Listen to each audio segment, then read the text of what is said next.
Jesse McCartney. Ronald Reagan?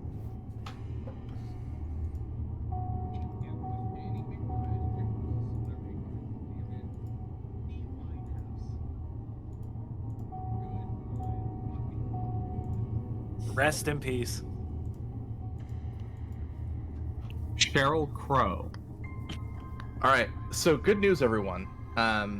You now only need to wait 7 seconds before cursing on stream. Not even that. You can say fuck whenever. I'm free. Shackles are lifted. Unless the AI bot decides that you're, for some weird reason, adult content. Posts the image of that dude in the sunset breaking his chains. I'm gonna do it, Kazador. I'm gonna say the N-word. No! I'm not. No. Netheril. What is it? This where you nearly made me choke on screen.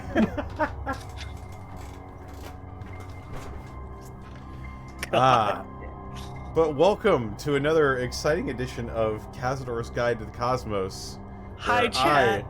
DistortionDevil, will make the window visible at some point, I'm sure. We are professionals. We have a professional layout. There we go. We got it. All right. Welcome, everyone, to I'm sorry session... it's not Lancer today, y'all. Yeah, we got it. Sorry we're actually all here this time. Yeah. We're back to regularly scheduled programming. I'm sorry. Didn't mean to take away your Lancer, but we are here. So wait, if I leave, does it mean y'all get to play Lancer? I guess. Leah, Lancer? generate a session immediately. I already have one prepped, you fool. Zeros. Oh, well, there you go. But we don't have to break that out because we're here with Kazador's Guide, and what better way to play than with friends, including TheropodArt. Hi, hello, that's me. What's good? Y'all know where to find me. Blue Sky for Affinity, Tumblr, all TheropodArt. I also stream on Twitch, TheropodArt as well.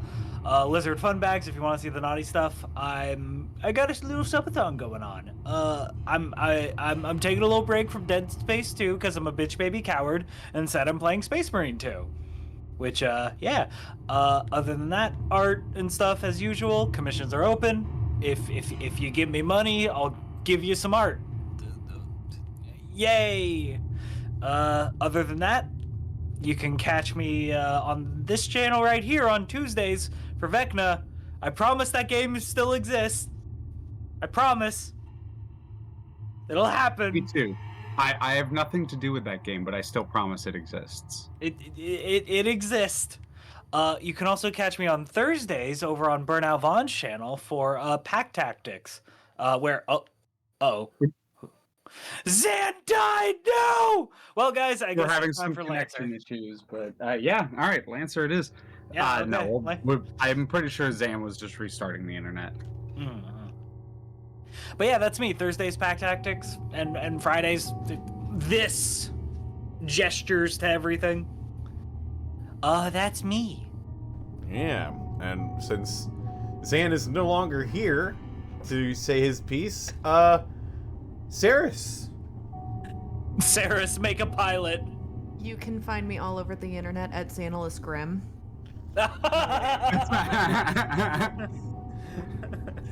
Hi! You can find me all over the internet at Tixdixl. Art fight is over, but we're still arting. I'm finally... Oh shit, that's right. Yeah. Art fight is over, but we're still arting. I've got a lot more unpacked from moving, which means I now can actually do the art digitally, and eventually we'll have stuff cooking again. Yay. Other than that, you can find me over at twitch.tv/BurnoutVaughn tomorrow for some more No Level Extra, where we are, in theory, finishing up this chapter. But every single time we are once again in that position where every single time we say that, it just keeps going. So who knows if we can actually get all the way to the end of the chapter next session. No idea. Join us for the ride if you're interested in, like, you know, good visual novel murder mysteries. And then moving forward to Monday, we're over at... There we go. Bleh. I really hope that stream caught that.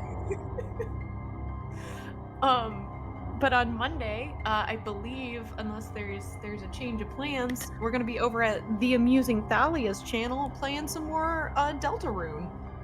Thumbs up. Yeah, I don't know what's happening after that, but that's the weekend. That's me. All right. And up next, our Dark Lord himself, XanillisGrimm. It's me when I'm not having internet connections. You can catch me over on my Twitch channel, twitch.tv/XanillisGrimm, 7 p.m. PST on Monday for some Stalwart Souls. Then Tuesdays, twitch.tv/DistortionDevil, right here at 1 p.m. PST for some more Vecna Eve of Ruin, assuming there is no catastrophic issues. And then once that stream's over, back on my Twitch channel, twitch.tv/XanillisGrimm, where we're going to be doing some more Abiotic Factor with Skelly Alpha and Arkhov. We're deep in it with the 1.0 release. A lot of fun. Twitch.tv/MontyGlue, 7 p.m. PST on Thursdays for Dungeon of the Mad Mage. Then right back here for the same darn thing. Hunter, are we on for Gateway this week? I forget. We are not on for Gateway this week. Then I might do something tomorrow. We will see. If you want to see what I'm up to, Years Gateway. if you want to see what I'm up to, or any things I said, you can catch me over my Blue Sky at XanillisGrimm. That's me. All right. And of course, we couldn't do this without our wonderful GM, Amusing Thalia. Hi. That is us sometimes. We are going to be here on Fridays. On Saturdays, we don't do anything, just like on Wednesdays. On Sundays, you can find us every other one on Burnout Vaughn's channel, doing stuff with my dear friends, Zan and Saris and Vaughn and Skelly and Kaz and anyone else who joins. And on Mondays, I will be on my channel at Amusing Thalia on Twitch, where I'll be playing some blind and voiced Deltarune with friends. It's been a blast. I'm doing as completionist as I can for this first run. We might do a weird run after that, and that's going to be heartbreaking, and I can't believe I'm subjecting myself to it, but I will be doing that. So if you want to follow along for my pain, that is where that will be happening. Working on Tuesdays, same thing on my channel. Well, not the same thing. On my channel, I will be there with my lovely co-hosts, Aquasylph, Aquamuse, and Ray Keyink. The two of them we rotate between different various TTRPGs and other role-playing games that are video games, and it's a really good way for us to hang out, and we occasionally have guests on. It's a fun time. So if you want some like variety TTRPG content or variety like role-playing game content, that is where you can find that. That's it for now. Lastly, and most certainly not leastly, Beard Sorcery. Sorcery! Indeed. Beard Sorcery. For all of your beard care needs, head over to Beard Sorcery. Use code DistortionDevil and you can save 10% on your order. As well, check out Bones Coffee Company. I am remiss to admit that I am out officially of Bones Coffee. So I'll have to restock. How tragic. Maybe I'll use code DistortionDevil to save 10% on my next order of Bones Coffee. Was that a beard hairball? No, I was eating chicken wings earlier. And they were fighting back. Yummy. Do you prefer the flats or the drumsticks? I like them both for different reasons, but you know, with the flats, there's Flats all the way, baby. I'm not a coward. A bit of a puzzle you get to do as well. You gotta take out the first bone and then you whack. Yep. Yummer. I mean, or you just get really, really good with your tongue work, and then you just put it in your mouth and strip the whole thing. Yep. It's true.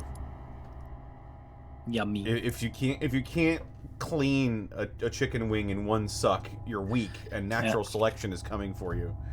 The only thing I miss about moving away from my parents' house is there was a combination Taco Bell and Wingstop a block away. Oh fuck! I miss it so much. Damn, we have Wingstops near us, and they fuck.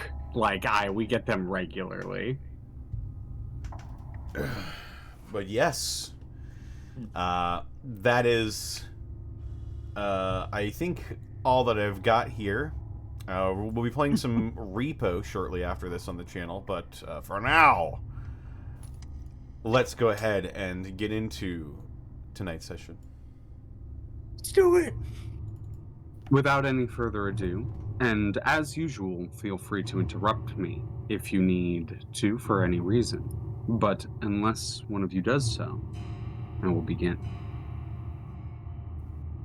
In death, there is often life found. But in the heart of a dead primordial being, our heroes find something beyond decay, beyond rot, a true finality, an all-consuming end bent on wrenching reality into its nightmare. The question is, will they wake up? As you all have finished off the remaining enemies within sight, putting down kin and tortured souls, burning the corpses and putting them to rest, Hakka, you can't help but spot a few more worms starting to work their way out of the walls and make their way towards you. Small ones, not a large amount, just a couple.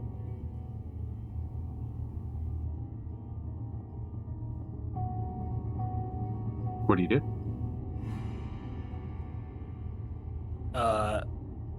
Talking to his party, but looking at the worms. It seems this area that we're in, it's decaying. The worms are feeding on it. It's very odd, because normally I'm not present to such small matters. But in space, everything's bigger.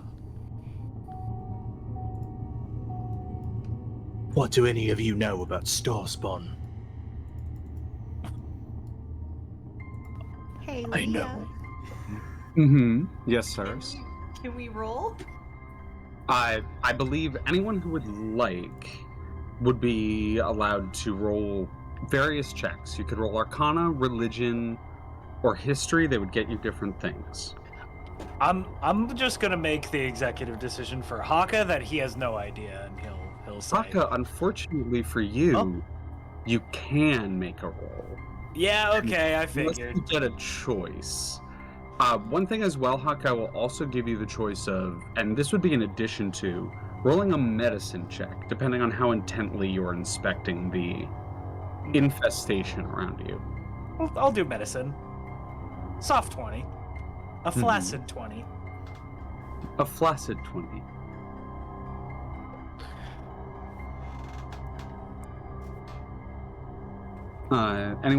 Is anyone else interested in rolling? Oh yeah. I will roll Arcana. That's a 28. That's a natural 19. Lord! Lordy Lou. Kazador. Where is it? Where is my history? Arcana, History, Religion, they would get you different things. Yeah, history. You see, star spawn are, spawn of the stars.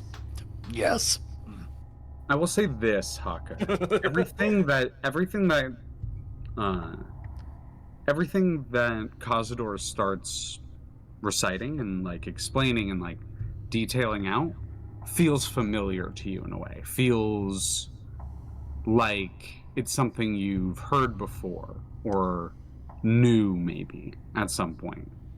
But what you know to be true about Starspawn Kazador is that they are somewhat unknown as creatures in many ways. Their origins are still hotly debated, even in the most academic and learned of circles. There are certain aspects of them that are shrouded in mystery. It's extremely difficult to observe or to study them in any way, as their presence begins to literally eat away at reality around them, to the point that they can't really be kept securely for any amount of study. What people have determined about them is that their existence is as close as we can relate it to aberrative creatures, creatures from the deepest reaches of the abyss, or that were created before time or outside of time, or outside or from another galaxy, things that are truly beyond a lot of academic understanding. These kind of fall into that category. You know that there's a wide variety of Starspawn, and it is incredibly unclear whether or not they have a unified goal or separate goals, or if Starspawn are kind of working together. They seem to work in groups, but it's unclear if the groups are working towards something bigger, or if they're just kind of like a natural force that just kind of do their thing. But you would know that unlike natural forms of decay and rot, what they do is they consume something and give something back out. Like when worms, or when mushrooms, or when even fire, when things get destroyed to the point of carbonization or atomization, that can feed things, like act as fertilizer and that sort of thing. But in this case, in Starspawn's case, whatever they consume goes somewhere else. It is no longer part of this reality. They literally are slowly chipping away at the entirety of existence.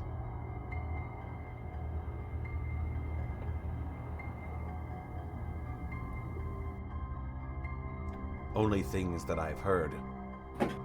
No one quite knows their origins, but they're some sort of entropic creatures, or force even.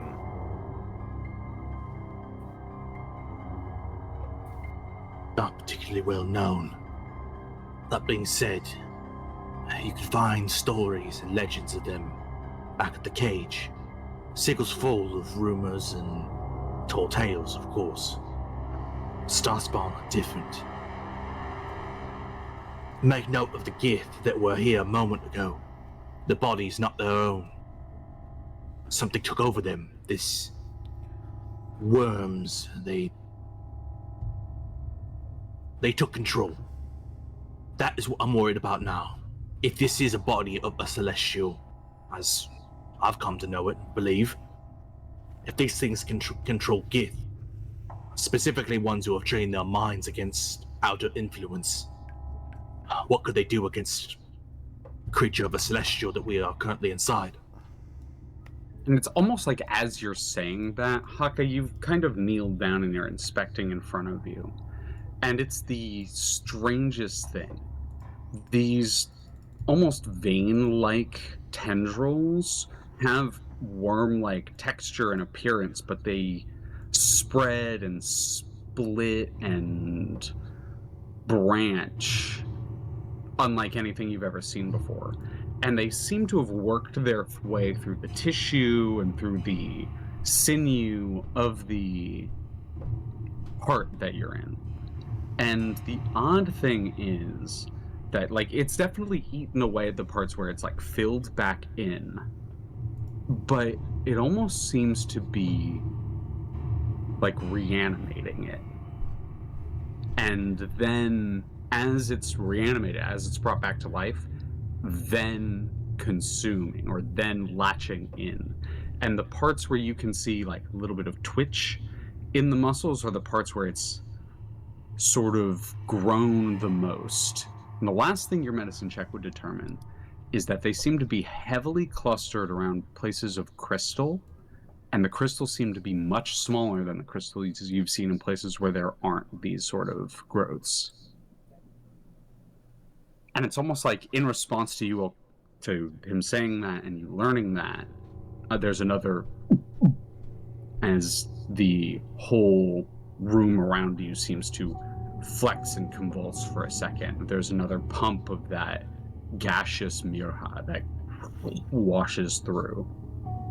I make no claim of being a druid, but I can recognize scavengers at work.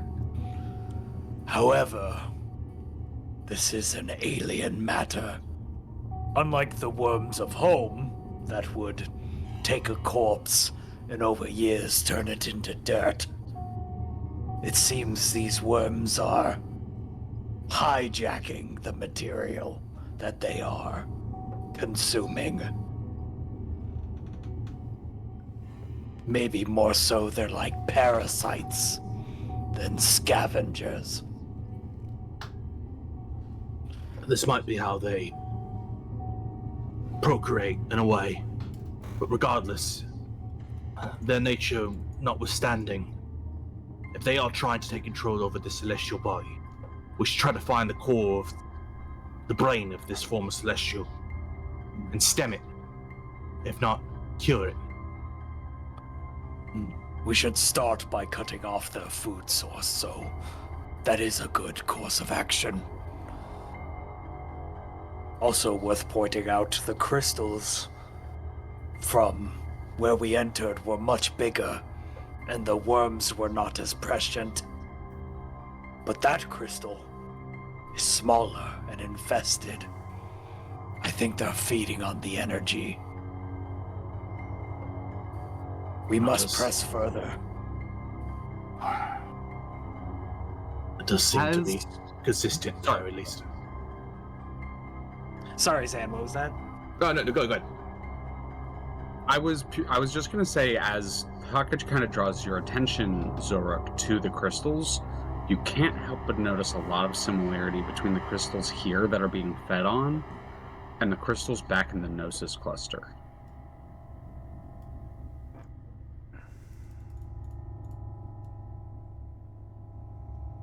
Well, if this is a brain stem, or the inside of a brain of a celestial, we should try to find where it would normally connect. This is a heart, though. Right, heart. We should find where the ventricles meet up towards the end. I'm looking more for a nervous system as well. May call it the brain, but regardless. It's more I'm trying to find out what would normally connect so that this infection, for lack of a better word, doesn't spread. I have a thought. And a concern. Go on. Well, if I can be completely transparent, I'm hearing the sound, and I'm sure you do too, of what I can only assume might be a heartbeat, implying veins, implying movements. Something is being pushed, right? Perhaps that is how they are spreading. Perhaps that is what they are feeding on, and perhaps that is the best way to find their core, so to speak. If we can find any sort of vein or artery that might bring us to the core, the heart, we might be able to find more of them. Of course, that does mean thrusting ourselves right into the middle of danger rather than taking the about route. Your suggestion we go with the flow, then? That's another way of speaking, yes. It's that, or we stay here and wait for them to finish whatever they're doing. I don't like the And sound of time's that. of the essence. We may not have time. I'd say it's a worthy plan. Oh, Captain. What was that? It's your call, Captain.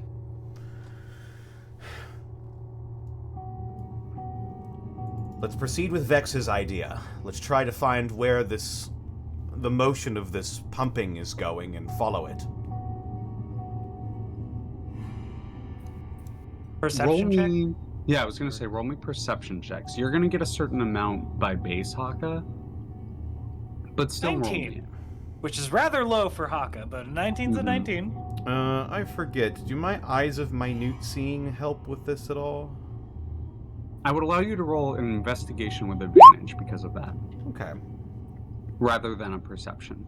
13. There's gonna be an investigation. This is I'm sure probably moot point, but I figure I'll ask Ah. it anyway.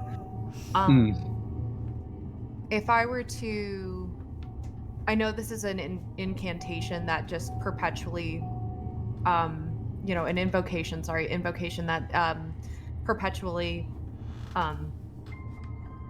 gosh, I've blanked on words, is active. There we go. Would Devil's Sight give me any sort of additional, I guess, like, expanse if I am to look either in certain crevices, or I know that we've got, like, for example, up here, we've got, like, a tunnel of sorts. I mean, the fact is it's extremely good dark vision. So it would give you certain information if you were looking into darkened areas. So I will say without really, it's 120 feet, yeah? If you want, I will allow you to, and you would have to physically move, but you can move out here and and this is like not really a check, it's more just you have to make the choice to do so, and look down this way. And you can also look down here and kind of see where that goes, and you can scope them out. I think before I make a decision, I'm going to look to Kazador and go, so I have a bit of an advantage when it comes to perceiving and looking in pure darkness. I have a couple of avenues that I might be able to look into, but I don't want to be wasteful in our time. They're here. They're going to point to this tunnel. I could potentially look through there to see where that might lead. There was also that hole down in the other room, and they're going to point to the door. Back there in the other room, I might be able to take a look to see what's down there. How would you like me to proceed?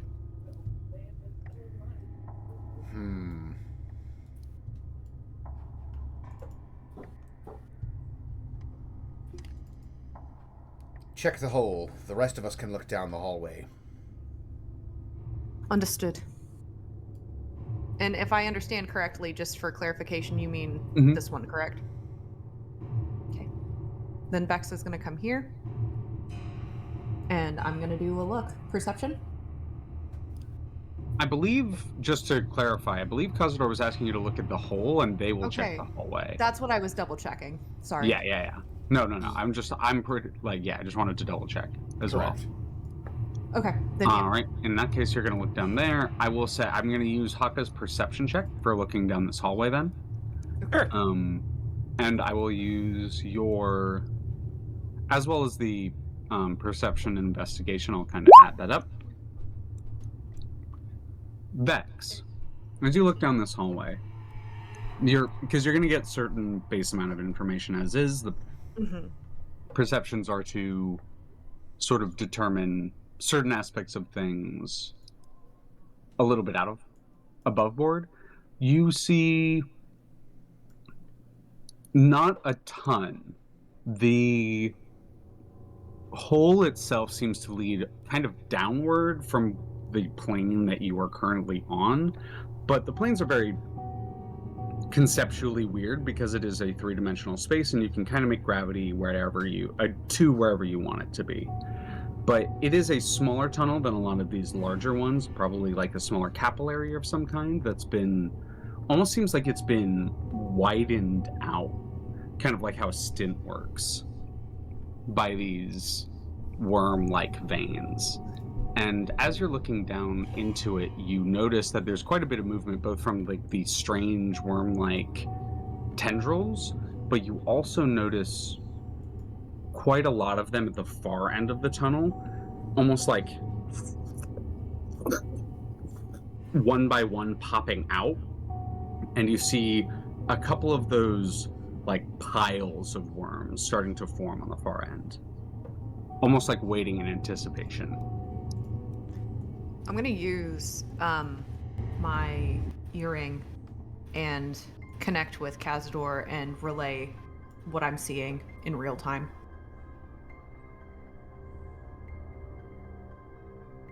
All of you hear this as you're using the like group call, basically, right? Yeah, the group call. Yep. Yeah. So all of you kind of hear this update. Oops, sorry, that was an accident. Yeah. I meant to go to not dynamic lighting. Where the heck is reveal these days?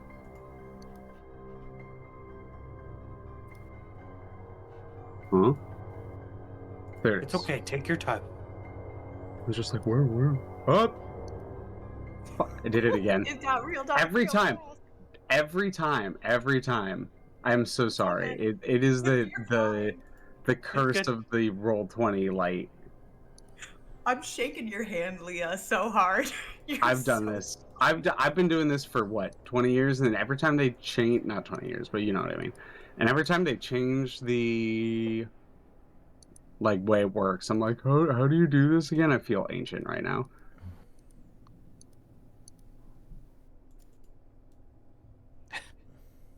If two Gith were on the moon and one killed the other, would that be fucked up or what? It would be. Is that, No, is that going what the into fuck? Is that going into the echo chamber that is the group call? I maybe not that exact wording, but maybe. God. All right. Boom, boom, boom, boom. I'm also going to reveal the thing that you see with a 19.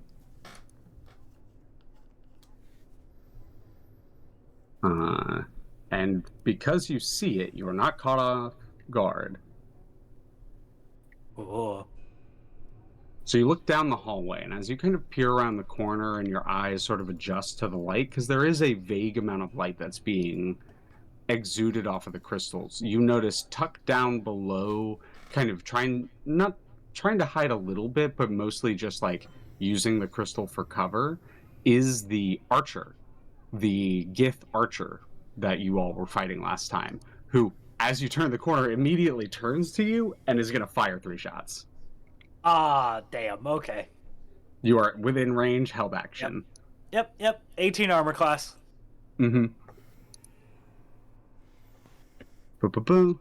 Just really quickly grab my dice. I'll just roll this preemptively. Ugh. Terrible. All right, that is 20. That hits.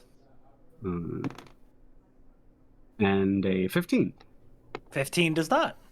The first 2 shots fire almost simultaneously, and you don't really get a chance to react. They just kind of wing you. The third one, you are reacting in time. You pull back against the wall as you realize that this individual has set up pretty much a firing line. And that is going to be a chunk of damage again coming through. Okay, that's 16...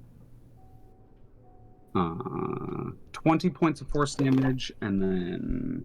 Ooh, very low. 9 points of force damage, so 29 total. 29 total. That puts me at that. Damage tracked. And if you want to go into initiative from this, you can. Otherwise, I will let you pull back against the wall and not, like, engage further, as it doesn't seem like they would be coming after you, and you can, like, tell the group and come up with a plan. The choice is yours. Yeah, I'd like to pull back. Yep. You get shot, and you, rather than like starting to engage or like calling for help, you walk back in. Y'all just hear just and Hakka just scrambles back in. 2 arrows are in him, and just like. Well, the 2 arrows are like these kind of translucent, faint silhouettes of arrows that the moment you walk in, they just disappear, and you have like the 2 holes where they were. It seems our archer friend is around the corner.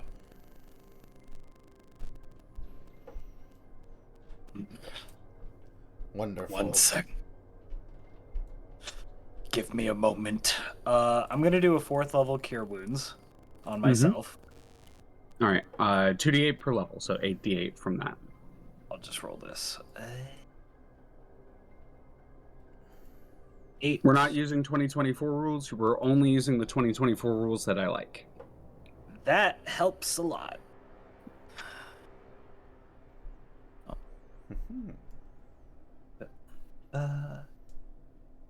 Plus 33. Yep. Okay, that's a chunk of change. As you hold your hand up to your shoulder, and there's the turquoise glow as the wound knits up. Shall we chase after that archer, or do we leave him? They're going to continue to harass us if we leave them be. The other 2 really quick things that you would notice is that this is one of those, same with over here, it's just a slightly different color. This is one of those dorifices that we've described, same with this one. The sphinctors. There are also 2 sphinctors out there as well. But, what do you propose? What do you propose we do, Xoruk? I feel there's a better question. Which one do we want to deal with now? The worms that are waiting for us, or the archer that is waiting for us? We should follow the captain's example, and their will. Either which way, I think I have something that can help us in this situation. I can pull that trick that I did when those 2 Gith ships were harrying us. I can summon a construct.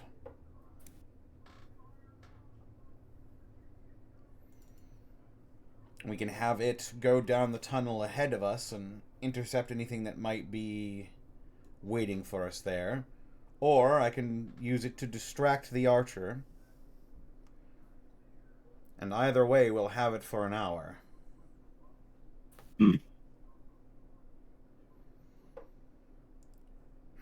Personally, I don't like having that loose end. So, slay the archer. That would be my suggestion. Very well. And this is like just straight up like wall, can't see through this at all. It's, if you go up to it, it is not, especially here.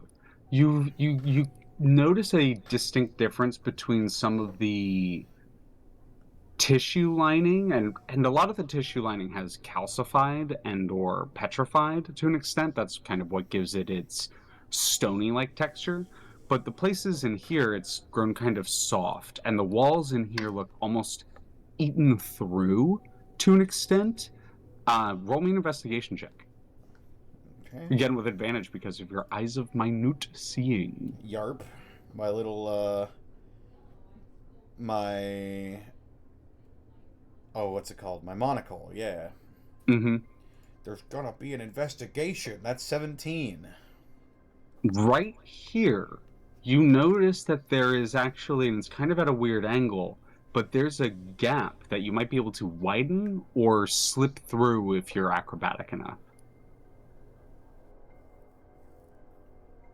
Like, enough of it has been eaten away that there's just a thin membrane on the other side. Seems like someone could slip through here.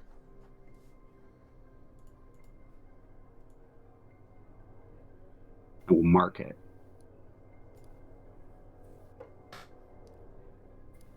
Perhaps we could use that as a surprise. Excellent thinking, Kazador. We could send our hardiest, our most armored, or our most agile down the hallway, and then while when they take the bait, someone else can bust through here. We can catch the archer off guard.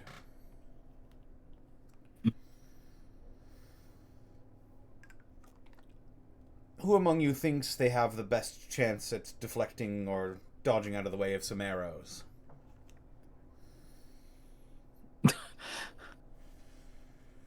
I'm a bit of an obvious target. Vex, Xoruk, what say you about your chances? If the question is damage, I can take it. And I can offer it, obviously. I don't think there's any one of us who would have difficulty with one archer.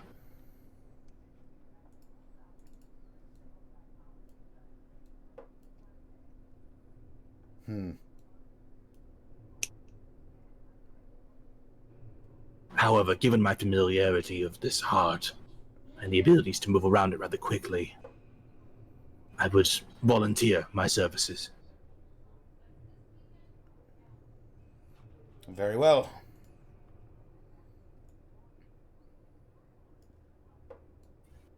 I'll be here at the ready to cast for my spell.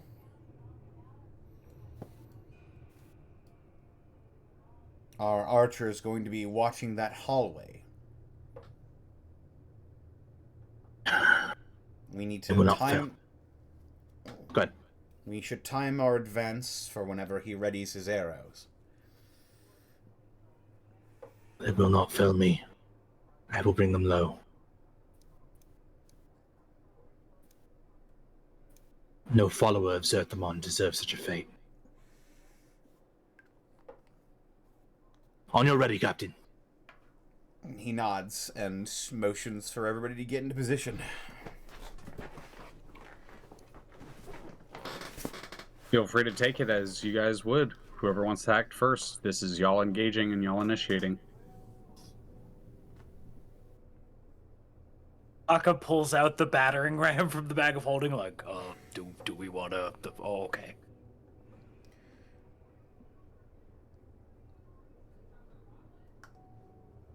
Just before we do all of this, squeezing through here, is this going to require a check? It depends on what you do. If you do damage to it or in some way are kind of obvious, you can blast through and widen the hole so that all of you can just fit through, or you can try to slip through acrobatically or stealthily. 34 stealth. Yeah, you all watch as Xoruk hops up, grabs some of the hardened tissue, and sort of does the kick dive through and just kind of slips in. You didn't quite see it. There's a gap at the bottom where the membrane wasn't quite fully attached anymore. And you watch Xoruk just kind of you drop low, and the individual doesn't immediately see you, but you have to act right now because you're still in plain sight. You have the rest of your turn, basically.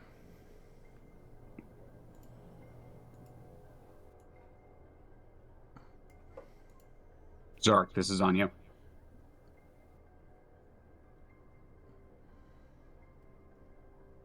Zan? Zan? Oh, his internet might have No. shit again. No, not at now. the same time that this is happening, what does Kazador and the rest do? What do Kazador and the rest do? So through this membrane, I can see this guy, correct? Kinda, yeah. It's not quite, but you can vaguely tell, kind of based on what Hakka said as well, where they are. All right, that's all I need. Kazador is going to prepare to cast a spell. Alrighty. Hakka, Vex, what do y'all do? Let me read the range of a spell. Okay. How close are you? Oh, and I can see him? I Oh, would there say he that goes. you can't quite see him, like it isn't line of Okay. sight, and you can't see the creature. I would say you can like vaguely see the silhouette of through the kind of thin membrane on the other side. Hmm. You know where they are. That for the spell I want to do, that's not enough. So Yeah, like I said, the thing to do that would open this up as like a wall is if someone were to attack it or in some way do damage to it to blast a hole, like finish blasting the hole through. It's me. He Welcome arrives back. once again. I don't know what's going on with my internet. I'm sorry. I'll try It's to all cut good. open the wall. I'll try to cut open the wall. Yeah, go ahead, roll The me an attack roll. wall. And this is kind of happening at the same time. Like Hakka steps up and just 28. like for... it wasn't. Yeah, it just tears through the thin membrane. Anyone can move through that area now. like it does John Cena coming immediately- through yeah. that green screen. Just Are you sure about that? Are you sure about that? It does immediately alert the archer, which the archer is kind of turning as Xoruk pulls out the daggers and rushes forward. Xoruk, because you succeeded on the stealth check, I'm going to have you roll an initiative check, and it's a challenged initiative check with this individual to see if you can get there before they can like readjust what they were doing. But you're going to have advantage because of your 34 stealth. 29. 29. Oh, God. They Damn. Jesus. physically cannot do better than that. So go ahead. Okay, we're gonna try and stab at him. Mm-hmm. Oh, wait, we have advantage because they haven't acted yet, right? Technically. Correct. Yeah, for the sake of this, yes. They had absolutely no idea that you were there. Well, that's a nat 20. Jesus Oh my Christ. god. That is Okay, that is a throbbing 20 right there. here we go. Numbers. All right. Just remember to point out which is psychic. Oh, Yes. actually, it doesn't matter for this individual. Oh, I fair enough. forget that the worms eat away their psychic resist. worms. That So 38 damage on the first swing. 38 damage on the first swing. All right. This individual has already been damaged.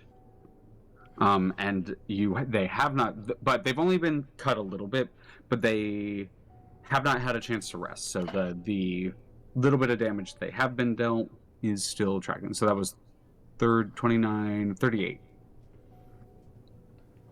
Second swing. All right. Mm-hmm. Oh my god.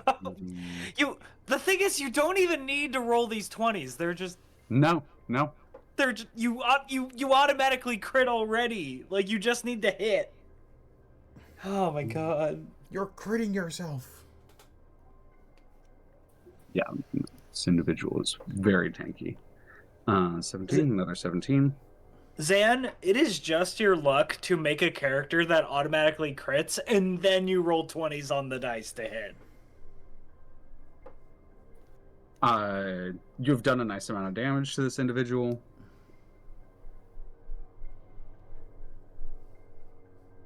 Nice.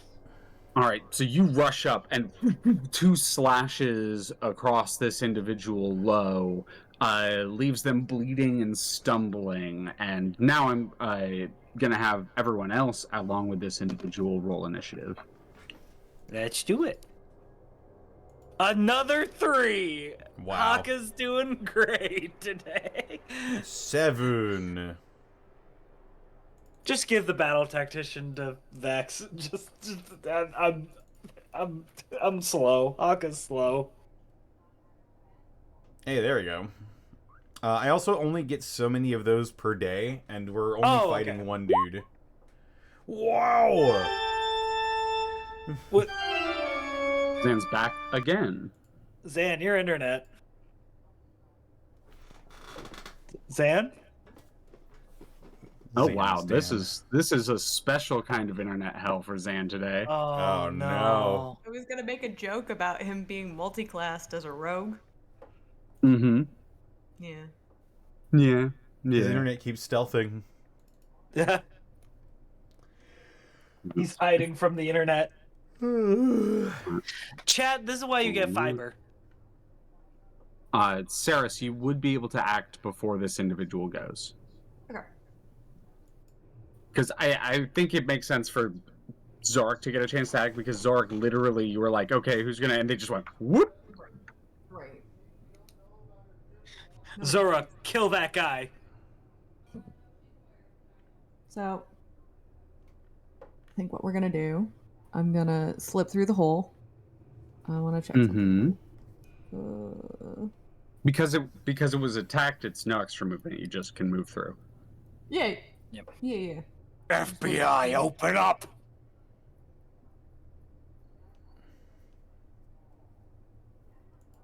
Okay. I'm gonna throw my hammer. Yay!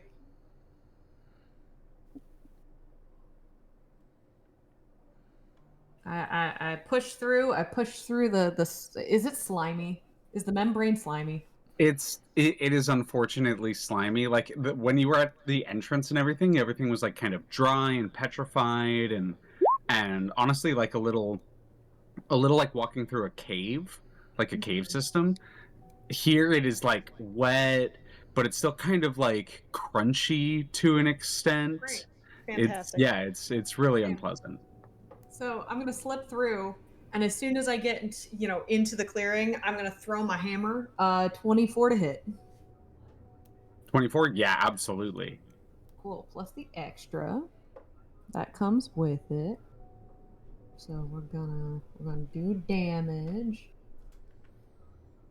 You can see that they're like tucking close to this crystal, which seems to be like pseudo offering some sort of protection, but not enough. Are they wearing like armor? No. Most combat ready Githzerai tend to prefer freedom of movement over, not like the spell, but like tend to prefer a more mobile style of fighting and less a protective style of fighting. That is more of a Gith Yankee practice. So as this hammer connects with their arm, there's probably a really large crack, as that is what? Oof. I can do math. Is it the 18 we're taking, or is it the 6? Yeah, I think I want to mess with your... Really quickly, I'm going to mess with the how that's put in, just to make it easier for us moving in the future. Just to make it slightly less confusing. Okay, yeah, I'm just going to turn the 2d8 off. Okay. And then it gets rid of the 3, because it wouldn't have that bonus. And then whenever it's a giant, you click that back on. Yeah, for sure. That way you're not getting that like extra random that makes 2d8 when it isn't needed. Or an extra 2d8. So it deals 1d8, 1d8. Okay, I see. Yeah. So that would be 13. It's actually, it would be, and it's 2d8 by base, and then it's actually just an extra 1d8 if it's a giant. Is it 2d8 by base? Yeah, so the way it reads is it deals an extra 1d8 force damage or an extra 2d8 if the target is a giant. So you're actually doing 2d8 points of damage out the gate, and then 1d8 is the like extra you get for giants.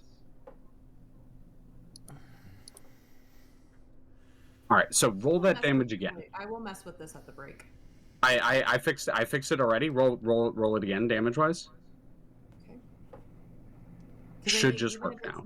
It's not going to be a base of 2d8 if it's not ranged. Yeah. I see what you mean. So, like I said, I can mess with it. I can mess with it at the break and fix it, or I can fix it now. There you go. That's gonna be still a solid crack. Yep, still a very solid crack.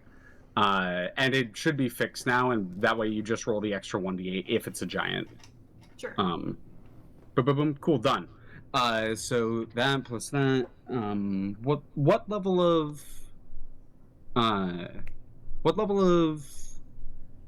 Paladin are you again? I believe I'm 11. Yeah, 11? I will say, for you specifically in this weapon, you get your additional radiant damage bonus on this. Oh, okay. Because if you have improved Divine Smite, I think I'm going to allow that for your ranged throws. I think that it makes sense for you and is very cool. Sure. Trying to figure out how much that is. I don't know off the top of my head.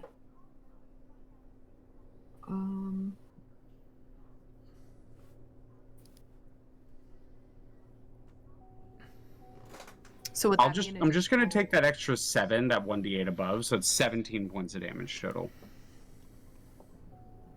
Boom, boom, boom, 66, 76, 86. All right, a solid crack, and you get a second attack as you step out, and it glows with a little bit of. And your divine damage, is it more? What does that look like actually? I've talked about it a little bit before. Yeah, It's yeah, sort yeah. of dim greenish glow. It feels more akin to, something more natural rather than something more, shall we say, heavenly. Yeah. So the way that This. I kind of imagine it is it's like if it's embodying that sort of divine smite, the hammer itself would start to have this sort of dim greenish, palish glow around it as it smacks, and the light would sort of dissipate into the arm of this Gith. Yeah, as they kind of almost bounce off the wall, and the hammer immediately comes back to you.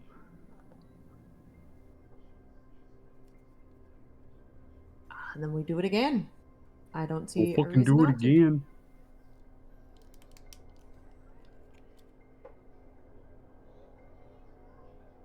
I think the neat thing about push is you could potentially use that on an ally. Yep. 22. 22 absolutely hits.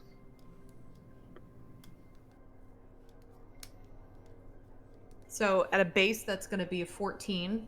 Did you still want me to add the divine smite as well? Or the divine- It actually should be. Yep. So the 17 is included with Divine Smite. Oh no, because that's just the force damage. So the force damage above. We'll figure it out on the break. But yeah, so that's 21 points of damage 14, total. So the Cool. base D8 plus the additional 1d8 force damage. So that's your base of 14. Yep. Did you Yep. Yep.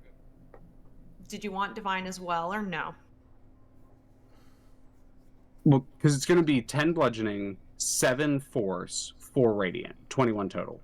Oh, okay. Yeah, we'll have to when we're off. We'll fix it on. We'll fix it on the break. We'll fix it real quick. How this is working?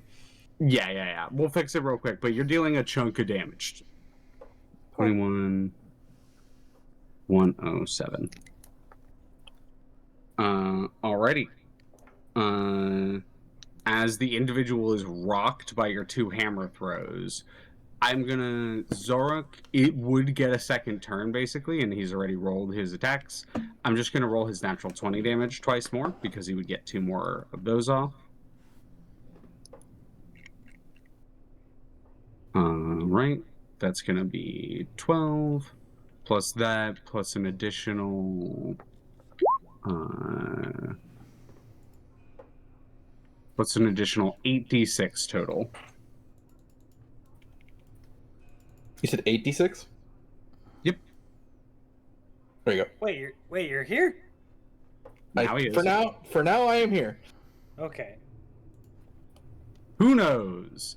Yeah, I don't know what's going alright, on, man. That is that 12 plus 13, 25 plus 15 is 25, 15, 30, 40, 49, 53. Between you and Vex, before the archer has a chance to fully turn, pulling back the invisible psychic bowstring, you rush up, cut the staff in two, slicing along their legs and ducking low as you know the hammer is coming in from Vex, and it whistles over your head as it crashes into this individual's chest with a second blow, and the two of you in like one combined coordinated move decimate this individual.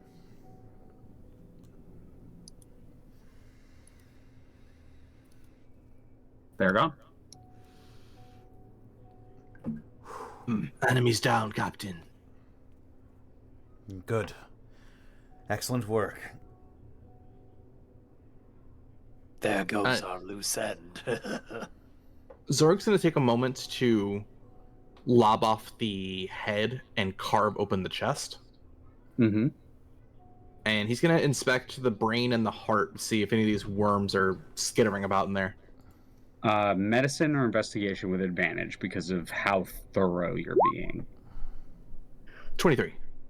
Yeah, you are being like incredibly thorough. It is viscera and guts and dirty, dark work. But you slice it open, and you do indeed find it's almost like you're like maggots wriggling within the brain stem and the base of the head. There's this was one of the ones that, as well, that had the worm coming out of the shoulder and digging into the ear, and you find that sort of almost spread like tendrils, almost like a starfish mouth that kind of opened up within the head.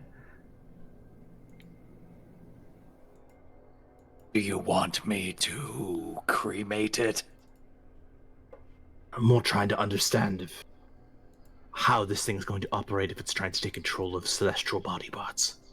As you're looking at it and you're trying to, with a 23, and you're trying to kind of relate the two of them, it is definitely going for the head, but you notice that specifically it is after organ tissue, the like stuff that keeps the lifeblood moving around. You notice it most commonly in nervous system, in circulatory system, in heart.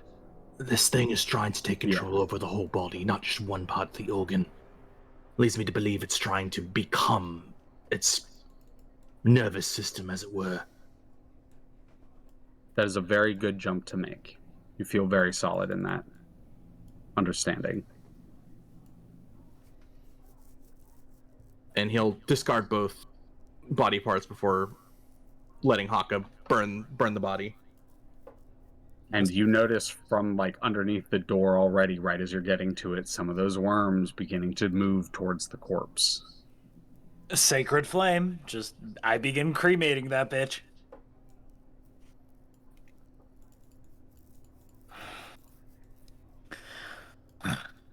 May his spirit find peace in the astral sea.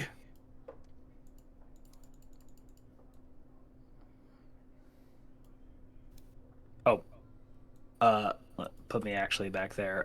What do I see? That direction. Yeah, and you will notice something else with your passive perception. Oh, goody! Yeah, aren't you happy that you Another have archer? such high passive perception here? Yeah, there's 3 archers there, all waiting for a dinosaur to shoot. But they're specifically waiting to be perceived. Yeah. They won't shoot until they're seen. Let me look down that hallway. Ah, yes, that's where the astral dreadnought is. Well, astral dreadnought is more of a classification than it is an actual term for a creature. Great. Yeah, no, that's a fun little drop that I can just put now. Looking around, you can kind of, and even like, because the crystal doesn't take up the whole area, you can sort of see around here that there's another orifice that leads sort of back towards the entrance, sort of towards the top ventricles of the heart where you first came in. This is another orifice right here, and the thing that you would notice is that this looks eaten away. This doesn't look quite so eaten away at first. And then you realize that that's because this section right here has been much more fully assimilated to the point where it has smoothed back out. I have terrible. It has sort of like a movement to it, a pulse, like living flesh. This part looks very unnatural, but at the same time alive. I have terrible news. The section of the heart to my left is corrupted fully. by those worms. It doesn't pulse with a heartbeat. Instead, it has an irregular, worm-like crawling pulse. I suspect what's behind this sphincter here is a lot more worms and corruption. As for this hallway down to my right, there is another sphincter, and I do not know what lies beyond that. Excuse me. Hakka's voice can be difficult sometimes. Nope, you're more than valid. Yeah. Left or right? Something tells me if we head into the room full of worms, we'll be running headlong into another fight. Is that... what the hell is that? Something zipped by the screen so quickly, it was like a... like Probably just some sort hallucination. of... Kazador, you're seeing things. There Space is madness almost already. like a... There is almost like a faint sort of tearing sound from over here, Hakka, like through this door that you would vaguely hear, and then it would almost be like a warp of space sort of goes through here. Not inaccurate. It is somewhat reminiscent of the strange, pale, corpse-like, worm-filled individual with the staff that was harassing you. I suspect that enemy caster is moving about.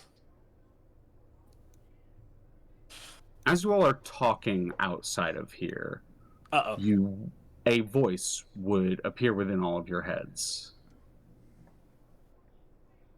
Ah, it seems you have made your way quite effectively this far in. If you wish to see the work, please come right in. And the sphincter opens in front of you. I mean you no harm, I can assure you. If that is true, identify yourself. Most happily. I love a good conversation. I go by Illan, Cleric of Ilvash, Herald of the Far, if you wish my full title. But my closest call me Illan. Is that at all religion checkable, Leah? Y'all can roll me religion checks. Oh my god, my rolls today. 11. Upon reflecting on the teachings of Zerthamon, I don't know anything. I am cringe. Kazador will look 20? between Xoruk and Vex to see if they have any note of recognition in their faces when they hear that name. I have nary a clue. So this is an interesting note. You don't know anything, Connor. It's like Connor, yes, but like you don't know anything, Kazador. Neither do you, Hakka. But I love to see that, like, sometimes I'll pay attention. Not always, but sometimes I'll pay attention to natural 20 on the other side. And in this case, it makes a lot of sense. As you and Hakka both simultaneously experience a memory from something else. It's almost like you were brought back to when you first took the Nautilus, when you first got it, when you first defeated the Mind Flayer who hosted on it, that started all of this off. There was a glass jar that you recall, a strange ooze-like creature, seemingly tortured and under the control and,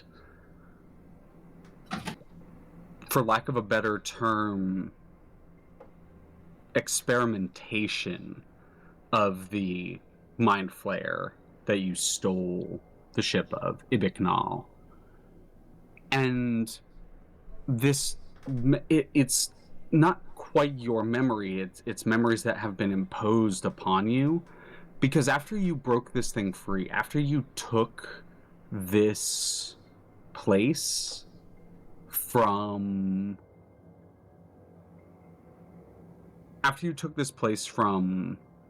or your ship from him, it bestowed upon you a gift, its memories. And the name Illan, the name Ilvash, they're names that thing knew. Memories that it kept from you, but you still know that it kept them from you.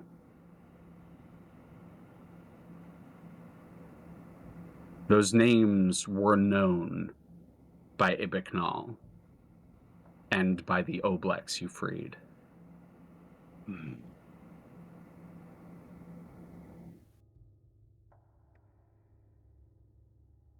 With a 12 religion, Xoruk, you don't know, but Herald of the Far. It is occasionally said that Starspawn are born of the Far Realm, which is a general term used for various concepts within the Outer Planes. You've never heard of someone worshipping the Far Realm, but there's a lot of things in the multiverse.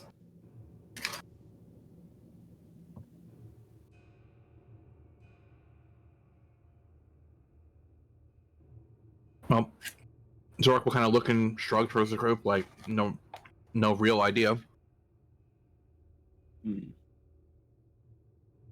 I will say Hakka does give Kazador like a at first bewildered but then accepting look of just like we both kind of came to the same conclusion, and in a very weird way of just like Yeah, Kazar will just like nod once in Hakka's direction. same.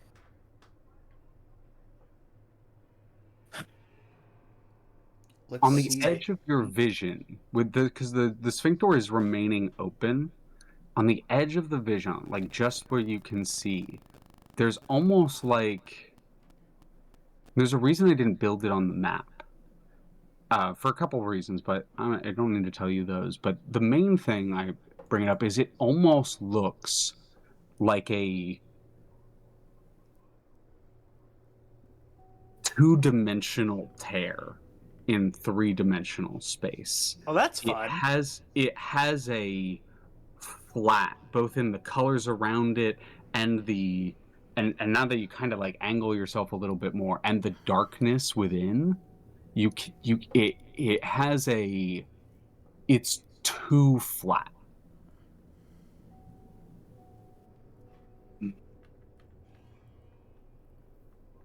Kazador, I trust you and your judgment on this. Do you wish to parley with, sorry, what was their name again? Illan. Illin. Do you wish to parley with this Illan, or shall we make a mess of things? Let's see what they have to say.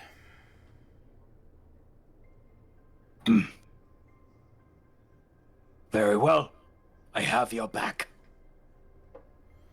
Kazador turns over his shoulder at Xoruk and Vex and nods.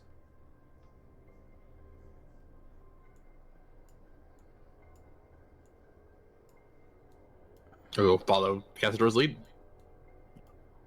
Also, there's a weird two-dimensional reality tear. Mind your footing. As you step in, Excuse me, sorry.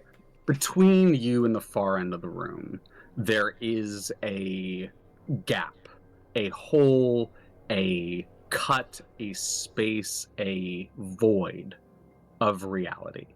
It does not exist right there.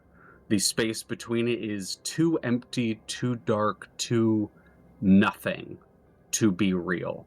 It is the vast void of space and the tightest corridor all at the same time. Wrapped and seemingly encased and bordered by what looks like a red flesh-like substance pulsating on the edge. And on the far side is a rather proper-looking individual in attire alone, but immediately all of you are placed on edge for various reasons, as a pale, milky white mind flayer seems to be standing, dressed in simple gray robes, but with intricate-looking bone armor carved and designed over top. And they have their hands behind their back, and they're kind of inspecting the tear in front of them, but as you all enter, they look down to look at the group of you and cock their head. You see their 6 tentacles, not 4, sort of tremble, almost like in anticipation, and you all feel excitement in your heads.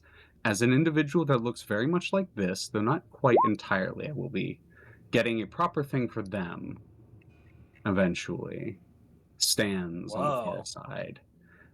Within one of their hands, they seem to be holding, is pulsating with a purple, green, and white psychic light, a leash, and is seemingly holding back another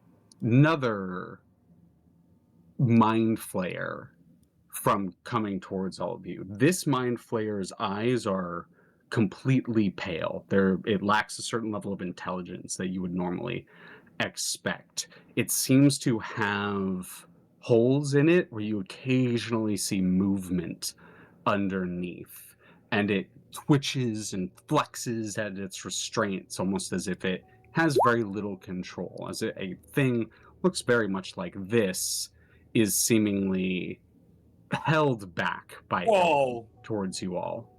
Jacked mind flayer. It is more muscular than you have ever seen a mind flayer be. And as you look for dude's been eating biceps instead of brains.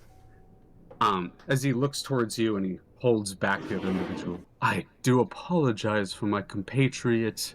He has a thing for living flesh, and we don't usually keep such company. I take it to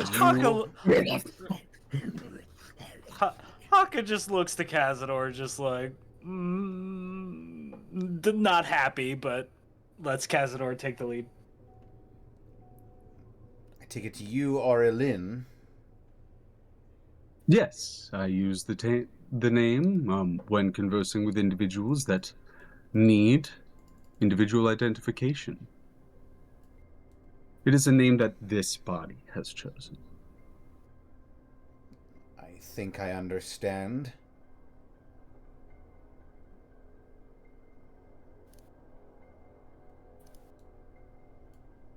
What I don't understand is what you've done here to the Gith. It was unfortunate what happened. I tried to explain to them what we were doing and how important it was, and as zealous as Githzerai can be, and I do mean no offense, looks towards you, Xoruk. I know not your own proclivities, but very often, and especially with a Rakma like them, they were not particularly amiable to conversation. Much as I tried to approach them diplomatically, they attacked on sight. I merely defended myself.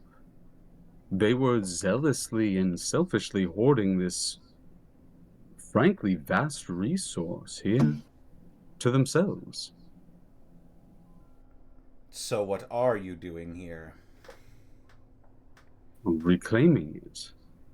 A body like this should not go floating in obscurity until the end of time. No, it must be consumed. That is how the end works.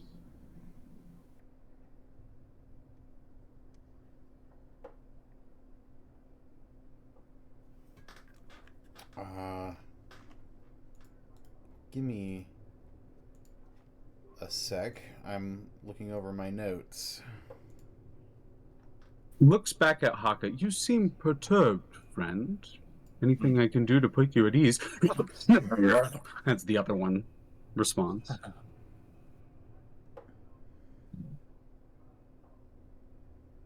You're engaging in blasphemy. Heretical behavior.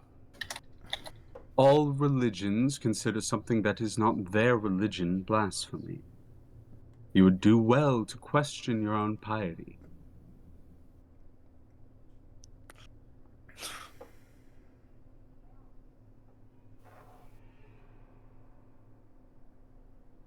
The gods, as you can clearly see, are nothing more than more powerful mortals, with a finite end. The moment there is nothing left to worship them, they turn to inanimate stone.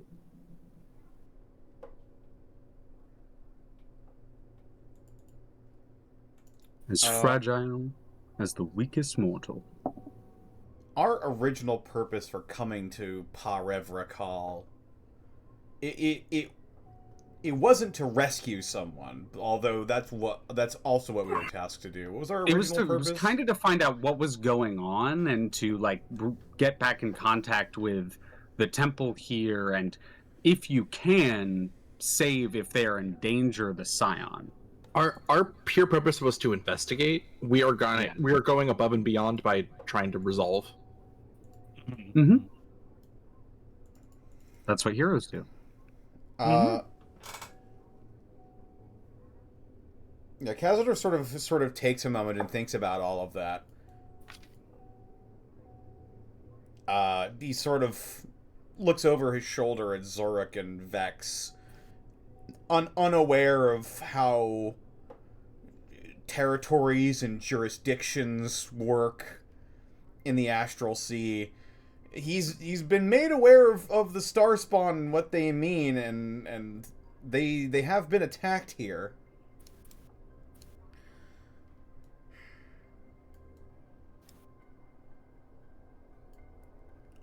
I suppose we should be forthright. We were sent here to investigate what was happening here. There were... And there were other intelligence saving throw. Okay. Oh no. Oh no. Intelligence saving throw. Do not forget. Just you specifically. 21? Plus As the you aura. say that, yeah, and plus the aura. As you say that, you do feel a faint presence test the defenses of your mind. It doesn't seem aggressive. It seems like it was seeing how you would react to that, and as you rebuff it when you sense it within your mind, you hear a good. I am glad to see you are not weak of mind. That is beneficial for us having amiable conversation. My apologies, I merely wish to know the information forthright. I am used to it in my culture, but I understand that many others find mental invasion to be unbecoming. My apologies. It is something I've unfortunately grown somewhat accustomed to, although something tells me you're not a typical mind flayer, if you are one at all. We tire of the term. Unfortunately, our body would be considered that of a mind flayer, though we doubt our mind quite is anymore. Because we have seen beyond. We have seen where we came from. We have seen what we could be again. The Illithid were once a powerful, great species. You think the Starspawn are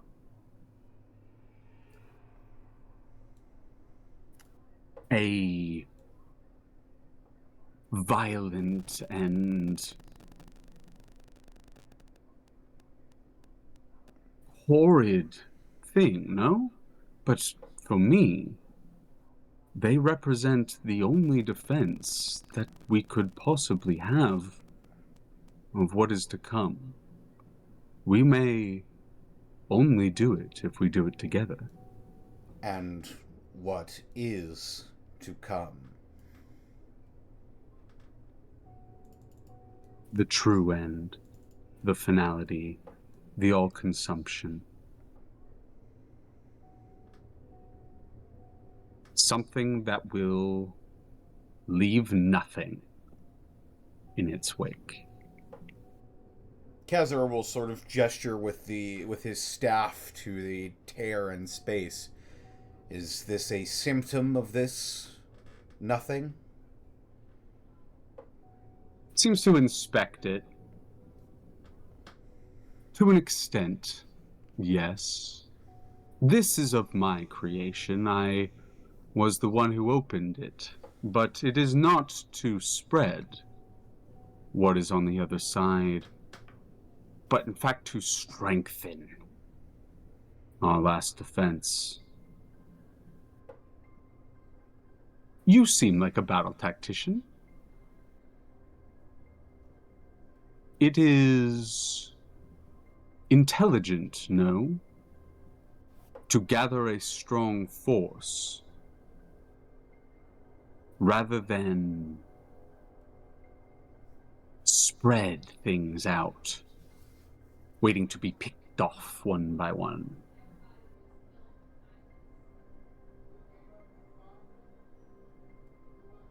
But when all are one, well, we can never truly be defeated, can we?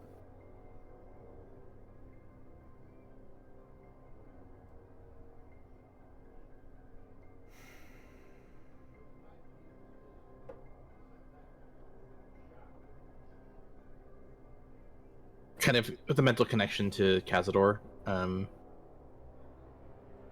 Captain, I don't like this.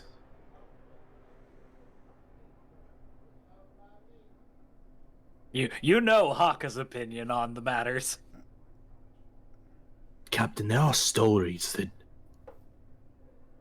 the Gake, Illithid, Mind Flayers, whatever you might call them, they are from beyond time as we know it. They sent themselves back with their elder brains to try and figure out how to stop the end of all things. I can't help but wonder if these Starspawn can so easily take control of the mind of a Gake.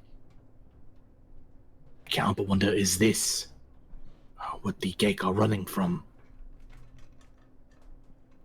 Are we seeing that right? Did that hole just grow? It did seem to. You did watch him step up, and it's almost like he placed his hand gently on the edge of it, and you watched it sort of pulse, almost like a heartbeat. The heart around you as you're speaking. And it just gets a little bit bigger.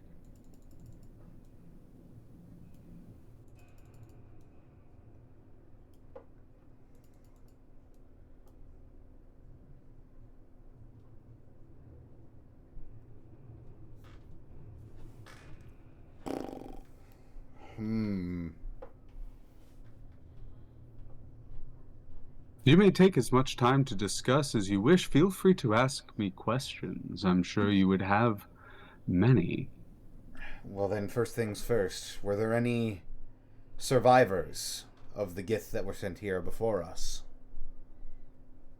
You detect almost a note, Hakka specifically, Vex as well, partially due to other things, but your sort of attention to others. I think Xoruk might also. You detect a note of annoyance in this response.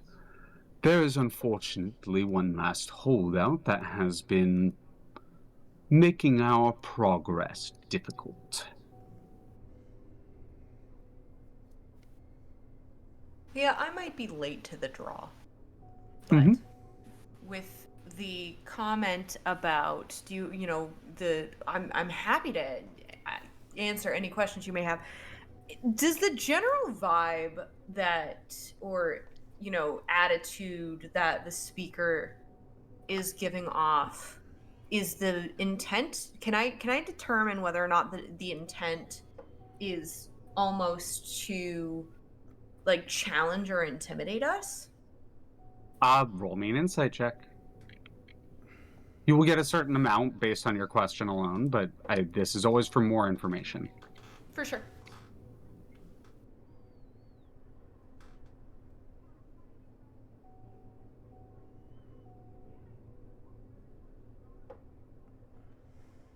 Oh. I'm not doing great today, guys. They're not trying to be... Here's the thing with this. You will get their base intention. Unless you, like, really fuck up an insight roll, you will get what they're trying to get across. What you get if you get really high is perhaps other notes that they were keeping or certain things that they couldn't hide and that sort of thing. With an 8, you're still going to get the way that they are trying to come across. And the way they are trying to come across, at least is in its most obvious form, is oddly enough confident and amiable. You genuinely get the sense that this individual does not want to fight you here.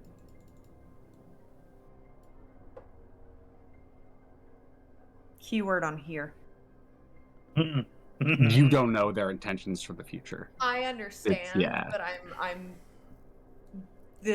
that's more of an in character thought of they don't want to fight us here, right? That's not an implication that you're making. That's a implication that Vex is making. Perfect. They look towards you all. I would love to offer you a first row seat, I think is the term that your music uses, correct? To the battle that is to come, and gestures towards the hole that they put their hand in, and their hand just seems to disappear into it, and they sort of swirl it around, but there's no ripples. It just gets swallowed. The Vanta Black dimension. And it comes out through a frog in the Feywild. Oh my God. And they pull it back out, and when they pull it back out, their arm is still pale, but that gray cloth that they were wearing up to the arm, every bit of gray cloth that touched that darkness is gone. It is just the arm that comes back out. Oh.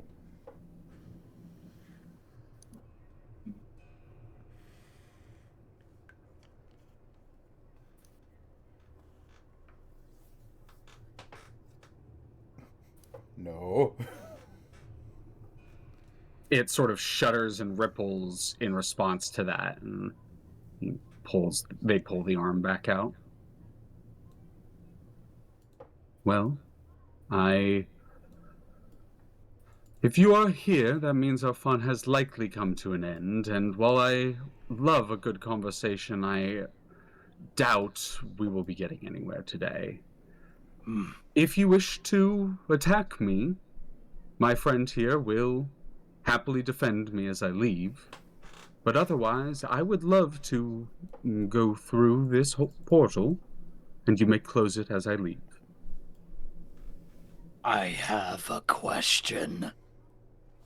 I will likely have an answer for you. You said you were a servant of a certain god. Which one? And what is this god's nature? He is less of a god now than he used to be. Ilvash, the old god of the Illithid.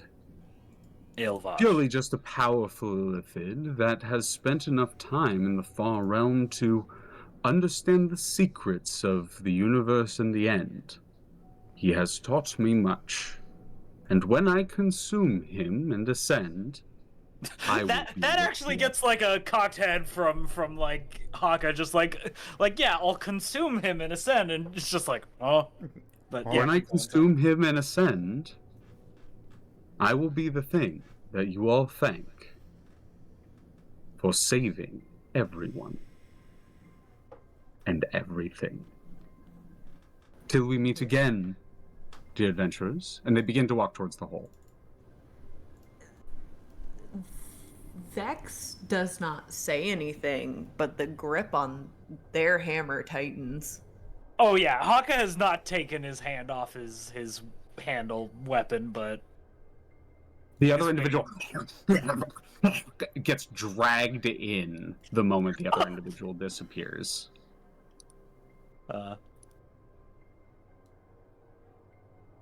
And as the two of them disappear, that's where we're going to take a break for now. oh, thank you so much. All right, I will be right back. Strangely I don't like that. amiable weirdo man.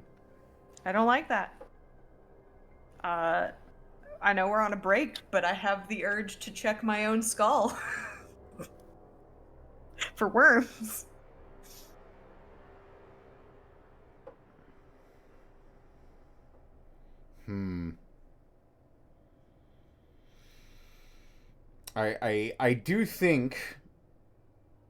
I do think maybe letting him go there was the right move. Because he's no longer a thorn in our side at the moment.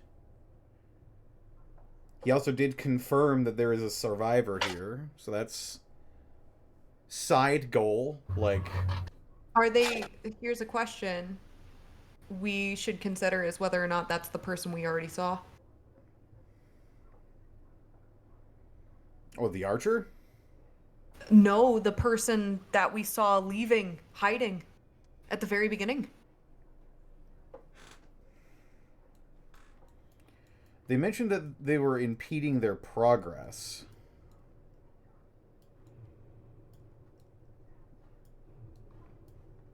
That leads me to believe that they might be further in than just right here. That's fair. Need Either to really way, quickly go to the bathroom. I will also do this. Thank y'all for being here. Hello, I'm back. Oh god, this has been a fun session.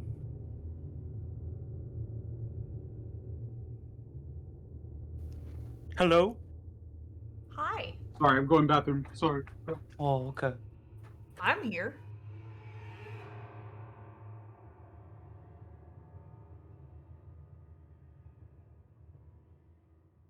Hey. Yeah, Hakka did not like that guy.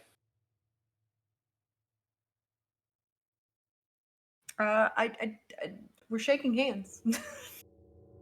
Vex and Hakka are metaphorically shaking hands. Mm-hmm.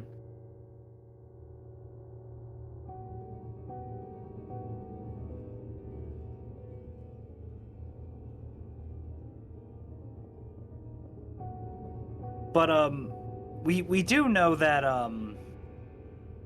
he's not responsible for the Starspawn being here. He's just here coincidentally. I don't Or Yeah, I don't know if we know that. oh, okay. know that either. Damn. Oh well. Okay, we have very little information to work off of, but hopefully if we're able to at least get rid of what they're doing here, then we can... It's a job well done.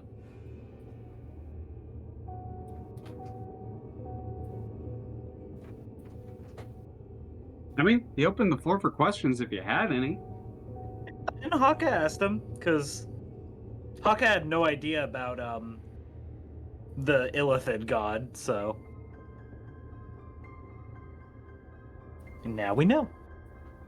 Yeah, just a funny guy, right, Zen? Just a funny guy who wants to consume and supplant a god. Yeah, that's... Yeah.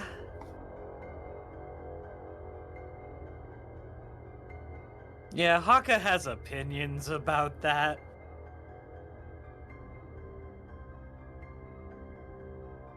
Also, Vex, are we all? Have you figured out the I stir? think I did. Like I said, Okay, it was I have a very easy way of putting it in for you. If you're okay Fine. with me touching on it. It's I think the issue is that I just didn't understand how to read it, and where the damage was generating from. So I Mhm. kind of had to look at the input again to figure out what was going on.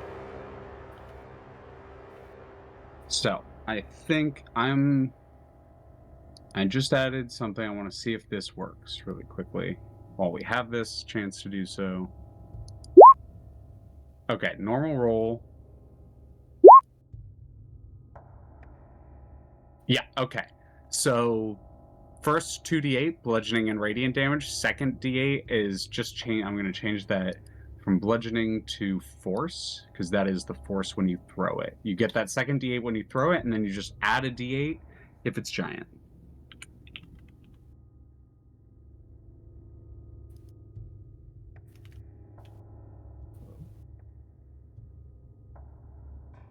And you're adding the radiant without me using a smite, correct? Correct, because that is how improved divine smite works. You just get 1d8 radiant on every attack. Okay. Yeah, it's really good.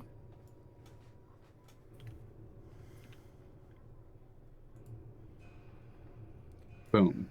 Done. Double check it. Yeah, there we go. Done.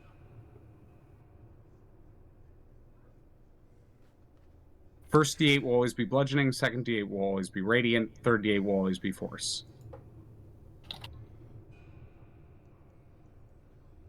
Oh, also, I think I know why the Roll20 sounds loud. It's because it was being captured twice, so I just muted one of the times. Oops, whoopsie. Whoopsie doopsie. Whoops. Whoopsie doopsie.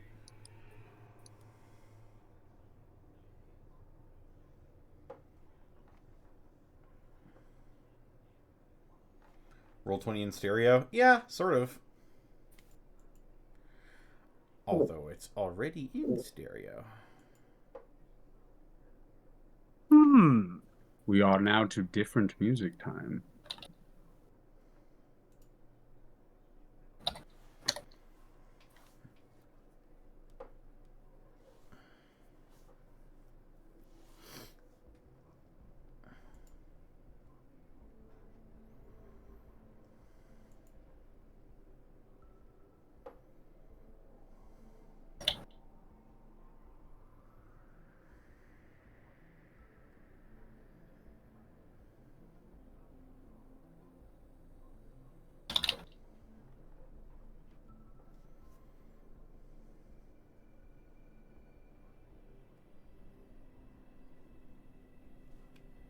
Roll40. Roll40. Roll 4D's nut.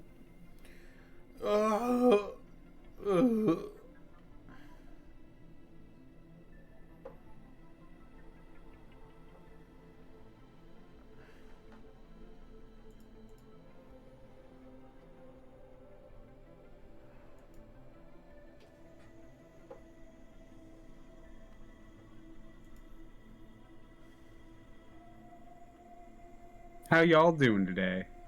Good. I'm Doing just just fine. thinking. This has been a very cool session so far. How you feeling, Saris? Oh, did Saris get up? Saris might is have gotten dead. up. They probably Saris got is him. dead.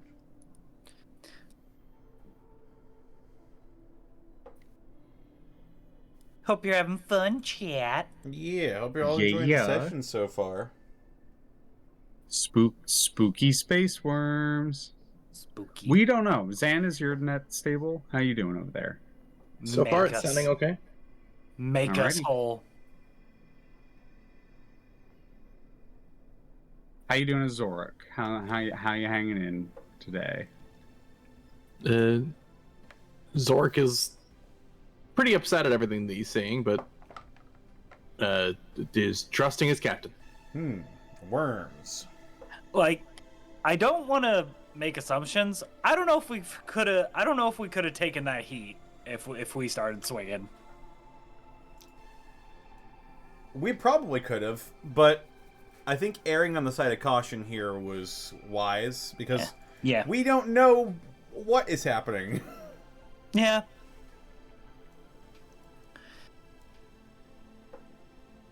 And the thing is, Hakka knows better than to just like, oh, I'm seeing awful things. I'm just gonna start swinging. Cause that's gotten him in trouble before.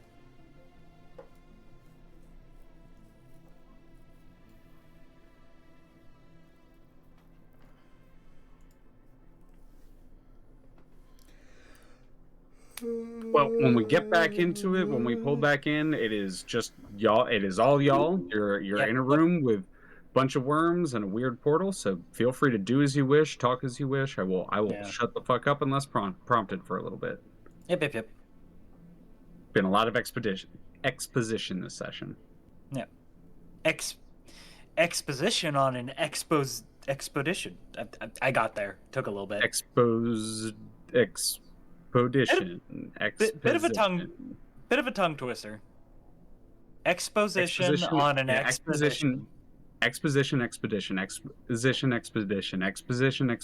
Damn, that's a fun one. Yeah. Bit of a tongue twister. Expedition.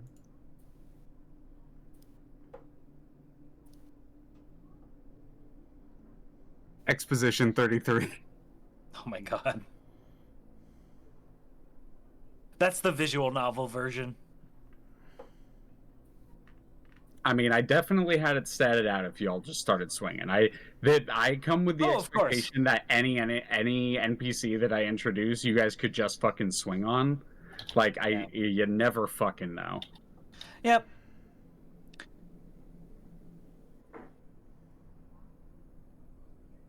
And I mean, that guy was doing some fuck ass shit in here. Absolutely. Y'all beelined it to this room, and it definitely makes things very interesting. Yeah. But we also did get confirmation that apparently there's a holdout of other giths, so that might be our top priority. Upon dealing with this room. After dealing with this room.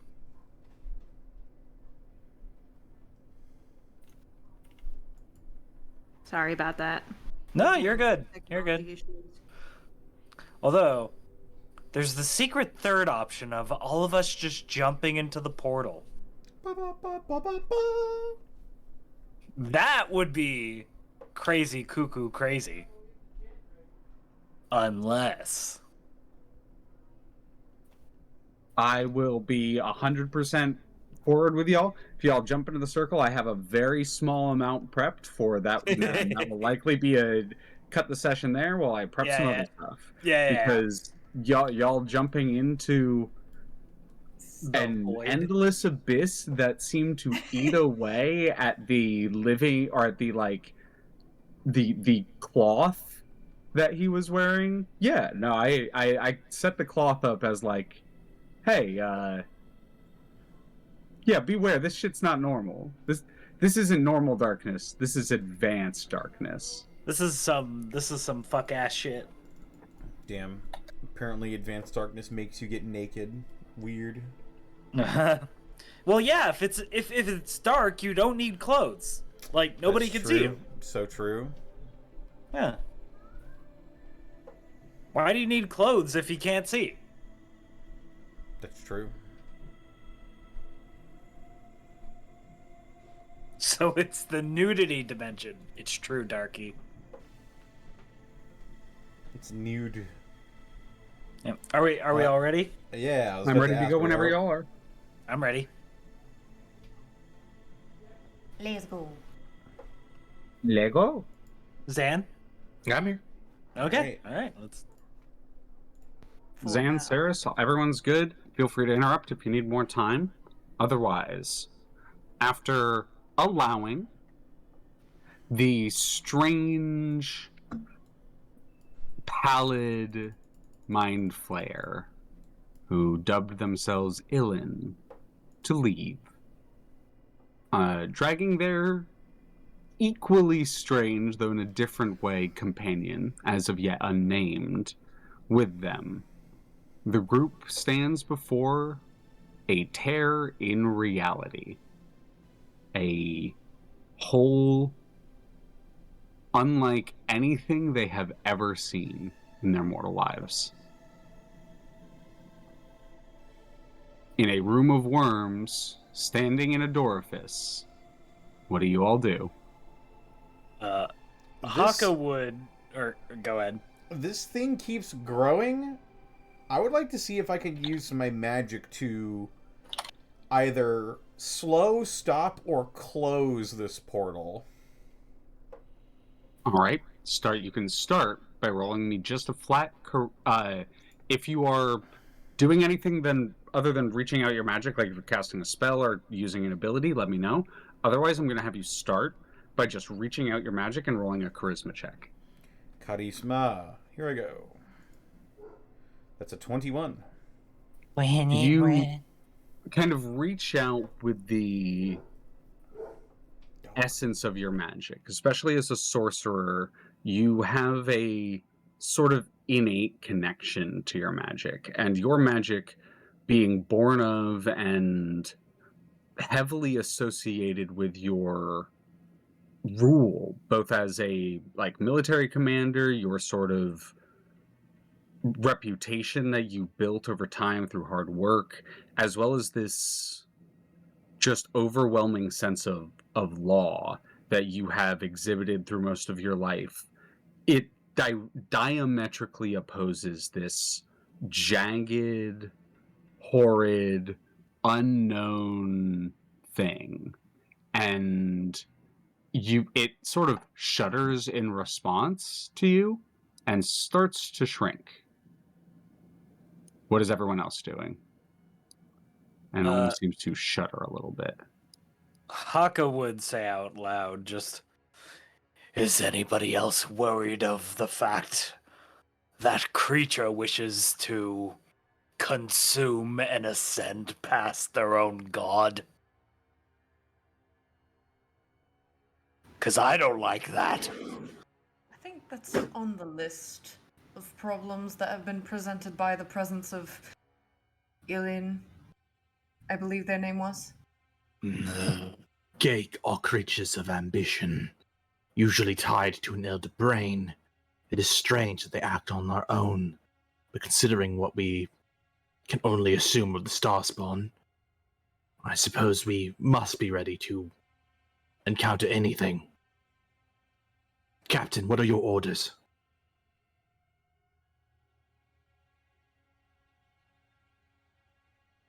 Our mission Kazador, stands. You respond, but the delay. Xoruk, you say that, and it's like a minute before Kazador actually responds.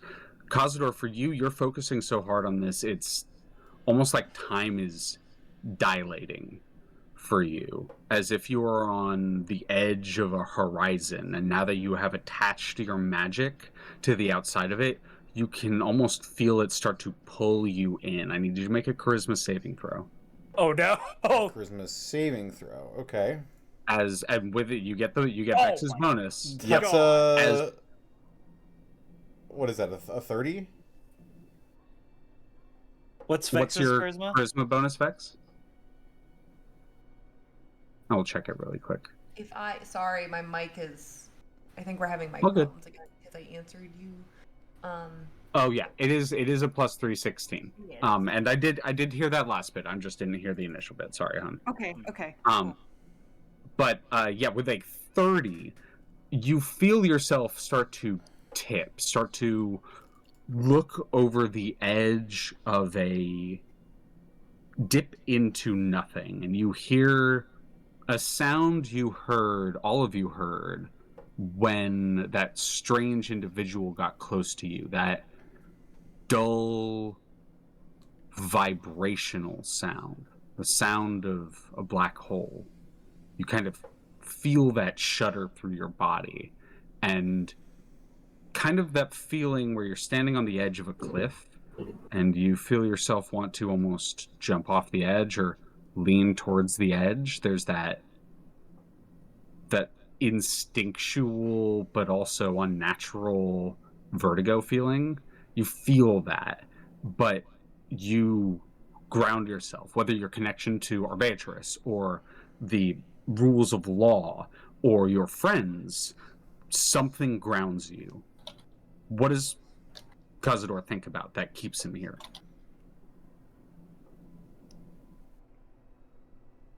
I think it's a simple philosophy that Xoruk taught him basically during their first meeting here, trying to navigate the Astral Sea. He feels that sensation overtake him, and he steadies his mind with the simple phrase, "This is not what I want." And as you declare, this is not what you want, I need you to make one more charisma saving throw. I'm going to consider that a help action from Xoruk, even if it isn't intentional. Xoruk, you just being there, I think makes sense in this moment. And I'm going to have you roll with advantage. Uh-oh. That's a 20. It's a 20. A flaccid 20. You all wait for another 30 seconds before Kazador responds, and you watch as he's staring intently into the center of this nothingness. And as he's staring into it, you watch him almost tip forward. Bead of sweat goes down his forehead. You lean forward on the staff and lean over and breathe, all at the same time that there's a... and the portal closes up.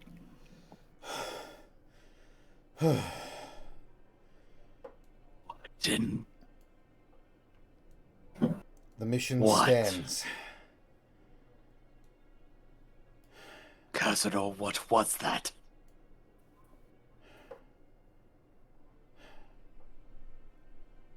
Whatever it was. I don't like the idea of more of it entering this reality. We should find our missing Githzerai and finish what we came here to do. The mission still stands. You heard the captain. Quite. We should open up more of these walls. Place is already damaged and it will heal itself as time goes on. But we should leave no stone unturned. Is there anything else in this room? Leah? Besides the veins, surprisingly nothing. These walls are perforated, though, and porphyrated. So they are jagged and full of gaps, much like these. We have 2 doors available to us. This one over there, Hakka points, or that one over there. That was the room that was overtaken by those worms, correct? This entire... Yeah, but this entire- room in particular was full of them, I think. They seem to crawl out from under that. You do recall that they crawled through the walls, and that's where a couple of the worm piles came from. Indeed.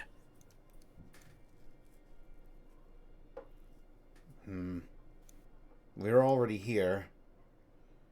And if there's something that we can do to what the hell was that? Whoa! Once again, there's that. I'm doing that intentionally now. It seems, seems that enemy caster is about again. As long as he lives, the living Gith in here are at a risk. Indeed. if there's anything that we can do to stem this flow of star spawn, then we should probably stop these worms from Proliferating. Indeed. There is not a non-zero sum that once trapped into a corner, that creature we just saw, that Gake, fled from a position of no longer having as much power over us, influence over the area. That being said, we should move quickly to try and disperse any further enemies that are here. Indeed. Let's be thorough. With that in then. mind, where to first, Captain? Well, we are already here. We may as well check out the worm room.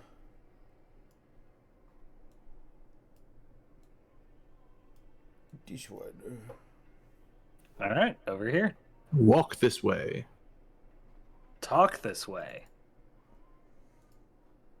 The various, I mean, you would see, much like this wall, there are the various gaps and holes and unevenness on these walls, or linings, I guess I should say, because you are just moving through tissue.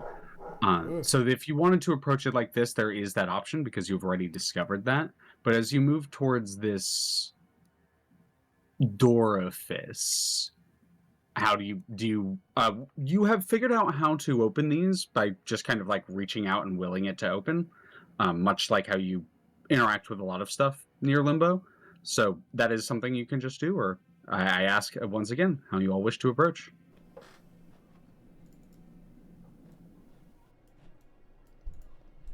Kazador will make sure everyone behind him is ready, and then he will exert his will and open this door up. I open the wall sphincter. You open the wall sphincter. You have succeeded enough to the point where I'm going to give you advantage on your mental skill check to open it up. Hurt. Natural 20. Yeah, damn. Yeah, damn. You open it up, and there is an immediate sensation of something wrong in here, as you see both a pile of worms and another probably very disturbing sight to you, Xoruk. As... Boop, boop, boop. Between, and it would be a little bit closer to the dorifice, between you and this individual, there is a worm pile that is just kind of set up shop and is sort of just writhing on the ground, acting as another sort of physical barrier. And on the other side is another Githzerai. This Githzerai looks like one of what would be a higher ranking Githzerai, probably slightly above the three that you were fighting over here, but not quite so high ranking as the Scion you see over here. You notice one crystal that is not completely riddled with worms, and sitting cross-legged atop it, eyes closed with a barrier of psychic energy surrounding them, a Scion, Githzerai Scion, who is holding out as best as they can. They are in obviously very intent psychic focus, and the Githzerai here, the higher ranking one, does have a worm out of the shoulder and in the ear, and seems to be trying to break into the psychic barrier. And probably through sheer force of the power of all the worms around, and the fact that this individual's probably been doing it for a time, even though you think this person is much weaker psychically, they're just wearing him down over time. And you see the beginnings of exhaustion starting to form on their behavior and on their stature, I guess I should say, on their... They could be a rot still. Let's get moving. Mm-hmm. And as you all move in, immediately move to engage.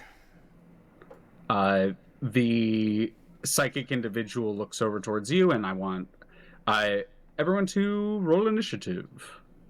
I Okay. will use Other things are gonna one of my other things are gonna uses. happen. I will give Vex advantage. I will use one of my uses of Battle Tactician. Thank you. How vexing. How That's not proper. fortuitous! God damn it! You.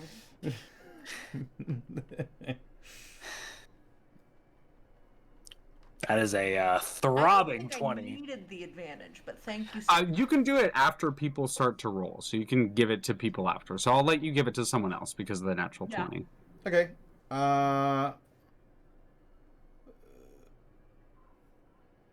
Fuck it. I'll give it to Hakka. All right. Goddamn. Can I beat a 14? 18? Oh my god. There you go. Hakka's on it today, finally. He woke up. Hell yeah! I'm I mean, that blasting is initiative. that is Go, actually my gonna really matter. goons. Xoruk 23. Go, my goons. Xoruk, you are going first. Kazador really just said, "Mods, get him."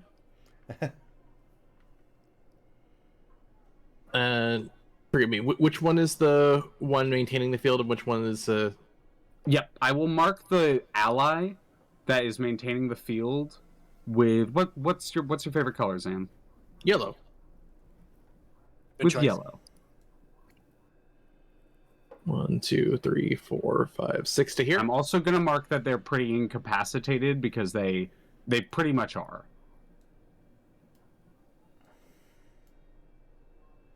Alrighty, you do move through the worms. Moving through the worms, I need to make a dexterity saving throw. Probably not a big deal, but you do need to make one moving through worms. Completely reasonable. 17. 17, totally fine. You managed to avoid any of them getting anywhere, let's just say. Okay. So I've actually been doing damage wrong. I should be doing more damage. I but we're gonna do this thing. actually thought so. I was actually a little surprised by how little you were dealing based on the numbers we were talking about. So 24 to hit. Oh, I can get rid of all of those stat blocks because you just let them go. Cool. 24 hits, yeah. We're going to, because it's a crit, because this is first round. Mm-hmm. Yeah. And then we What get an is extra. it good for? Absolutely killing these guys.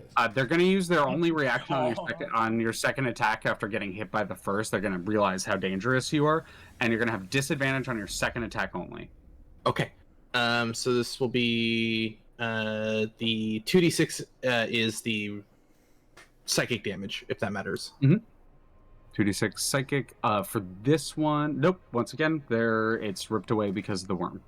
Okay, so that will be 13 plus 15 is 28 plus 12 is 40. 40 damage on the first swing. Cool. And swinging without advantage on the second swing. 17 to hit. 17. Oh, just hits. Okay, still crit. Mm-hmm.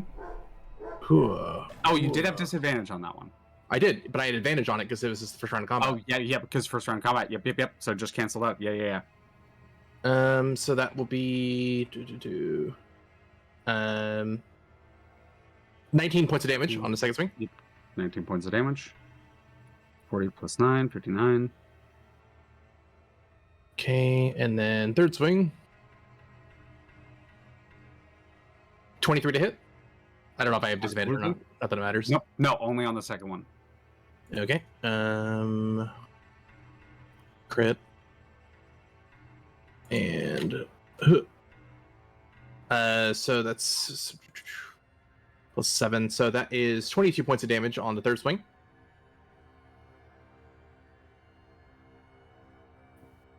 Already? Bonus act. Sorry, how much on the third swing? 22 points. 22, thank you. And bonus action offhand swing. Alrighty. 26 to hit. God damn. For Is this also a crit? This is also crit. I've been doing these God as crits. damn. That is 20 more points of damage. And then the Dread Ambusher attack. Points of damage. 25 to hit. Because you get 1, 2, 3, 4 offhand Dread Ambusher, 5 on round 1, without Fuck action me. surge. 4 is 22, 26, 30 points of damage on the Dread Ambusher attack. Alright. Interest. 30.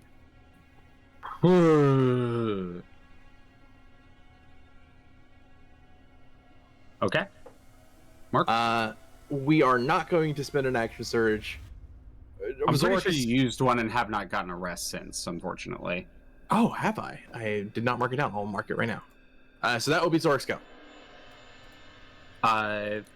Yeah, it was, I think, in the first combat that we had in the big room with the Hulk. I believe you. I weirdly enough didn't mark it down, but I marked it down now. Yep, it took all good. But you rush in and cleave, just dice up this individual, completely uninjured, and a relatively high-ranking defensive, like not necessarily like really defensive, but like well-trained, and even though they're obviously not at their full capacity because of the worm infestation and all of that, you still manage to bypass every single block that they try to give. And as they stumble away from you, their body is in tatters, and you see it's the worms are trying to puppeteer it, but it's struggling. The body's struggling to keep up now. It's almost like it's just flailing as it's tearing itself apart.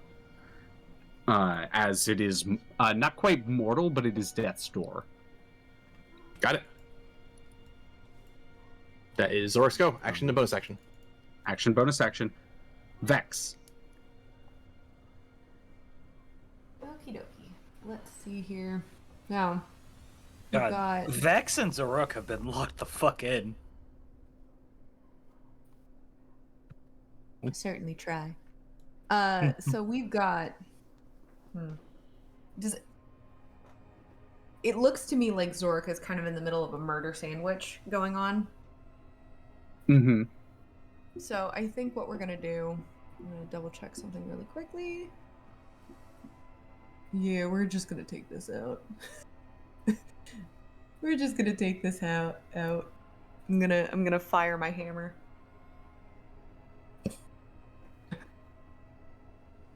We're just gonna do that. We're gonna now, especially now that it's all fixed. We're just gonna do that. Yeah. Vex is gonna. So Vex looks over, notices the murder sandwich, acknowledges sort of where they are in physical position, readies their hammer, and immediately just goes in for. Goes For some throws. 27 to hit. Are you moving up, or are you just throwing from back I'm there? just throwing it. I'm just Yep. throwing it at the worms. So, Kazador, a huge golden hammer just whizzes past your head. Ah! Oof. Oof. Yeah, see, now we're doing the Yeah. type of damage I thought you were supposed to be doing. Yeah, this makes there we sense. This go. makes sense. Here we go. God damn. So that's gonna be a what? That's gonna be a 22 points. 22, yep. 22. Mm-hmm. Yeah, the individual, they're swaying, they're stumbling, they're backing up, and as they're about to go in for a strike towards Xoruk, you're getting ready to defend, as a hammer goes whizzing past your, waist and crushes this person's chest inward, as they collapse to their knees, and then just, it's instant, the body just goes limp, just, whoosh.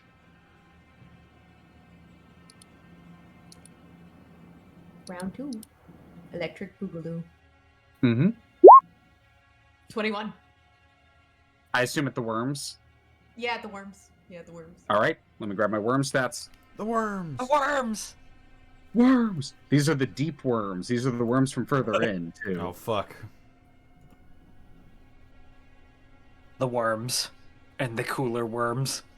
We 21 absolutely hits. Even if you miss, it would deal half, so always roll damage against hordes. Oof, not as good, but that's 15? Okay. Still, 15 points of damage. You crush a section of them. And Okay, then so I'm that gonna- gets rid of. I'm gonna wait for resource management purposes. I'm gonna wait to do anything else. So that's gonna be my attack, but I am gonna move in front of Kazador, putting myself between the worms and the squishy sorcerer.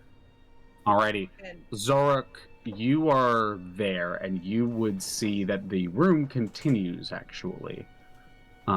There is a gap. It looks like there was tissue there, but it has been eaten through. And you see... this. You see the individual that's been flitting around and that was harassing you is over here, just on the other side of... sorry, I forgot to move him. He would be over here on the other side of the worm pile. And you notice was facing not towards you all when you all enter, was actually facing, grab this, in this direction, towards something. And you notice the veins on the wall start to get bigger as they move towards that back wall. Hey.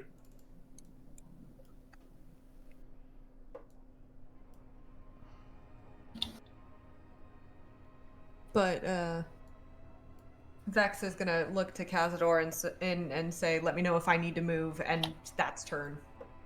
Great turn. Thank you, Vex. Moving from Vex to Hakka.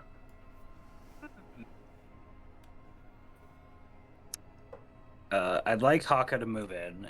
And at first, it looks like Hakka's about to melee these worms. And then I assume I notice Fucko McFuckstick over there. Yeah, you go rushing up, just look over, and Fucko McFuckstick, who's holding his fuckstick, like half turns back towards you, like, aww. By fire be purged. Firestorm. Oh my god. 7th level. I want you to measure exactly where you put it. So I choose 10 10-foot cubes. So, I'm gonna put... Can I? Yeah, so I'm gonna put one... Oh god. Yep. I can't hit... Yeah, I realize. Can I... Ooh, this is gonna be tricky. Damn, I can't. Could I? It's a 10-foot cube. Yeah, they're big. Yeah. Would that get him, or no? I would say you could... Okay, you're snapping to center. Snap to corner. Yeah, okay. Oh, wait, no, not like that. Oh, God. Snap to corner. Yeah, I think I could get that without getting... Yeah, yes, you could stand, yeah, absolutely. You could stand, like, one block away and get... Yeah. Just barely avoid... Yeah, everyone I don't think I could have entered the room. I also don't want to hit that guy as well as the thing. Like this, it would be right outside. He would be right outside of this effect. For Leah, this could I have moved into like that without provoking? Like, could I have kept my birth? Hordes don't provoke attack of opportunities. Oh, perfect. Well, hell yeah. So then, in that case, yeah, get that guy. Just like really quick mechanic on that one, hordes represent like enemies that are so weak that you all as heroes can just defeat a whole group of them without putting up a sweat. And generally those enemies, when you are like moving around, don't have the skill or don't represent enough threat to you to matter for attacks of opportunity. Yeah, okay. So get this fucker without my friends, and then the other squares are all just going to be centered on here. Okay. You know what? I think I could like light up this entire room like with just holy fire. Yeah, you did. How many is it total? 10. 10. Okay. 10. 10. Based on it, based on what I saw you click, I'm gonna have you. I mean, for the sake of ease, it's gonna be the same 7d10 fire damage for all. That's of them. yeah. I don't want to roll for each. And I'm gonna, and it'll be snake. Any hordes automatically fail, so both of the piles auto take this. 37. 37. Hordes are weak to AoE, so they take double damage from AoE. So that's 60, 74. 74, yep. It makes AoE feel really good against them. But 74 points of damage. I don't know if you all have seen that scene from Shin Godzilla where Hakka just begins just billowing out fire from his mouth. It is a fucking flamethrower.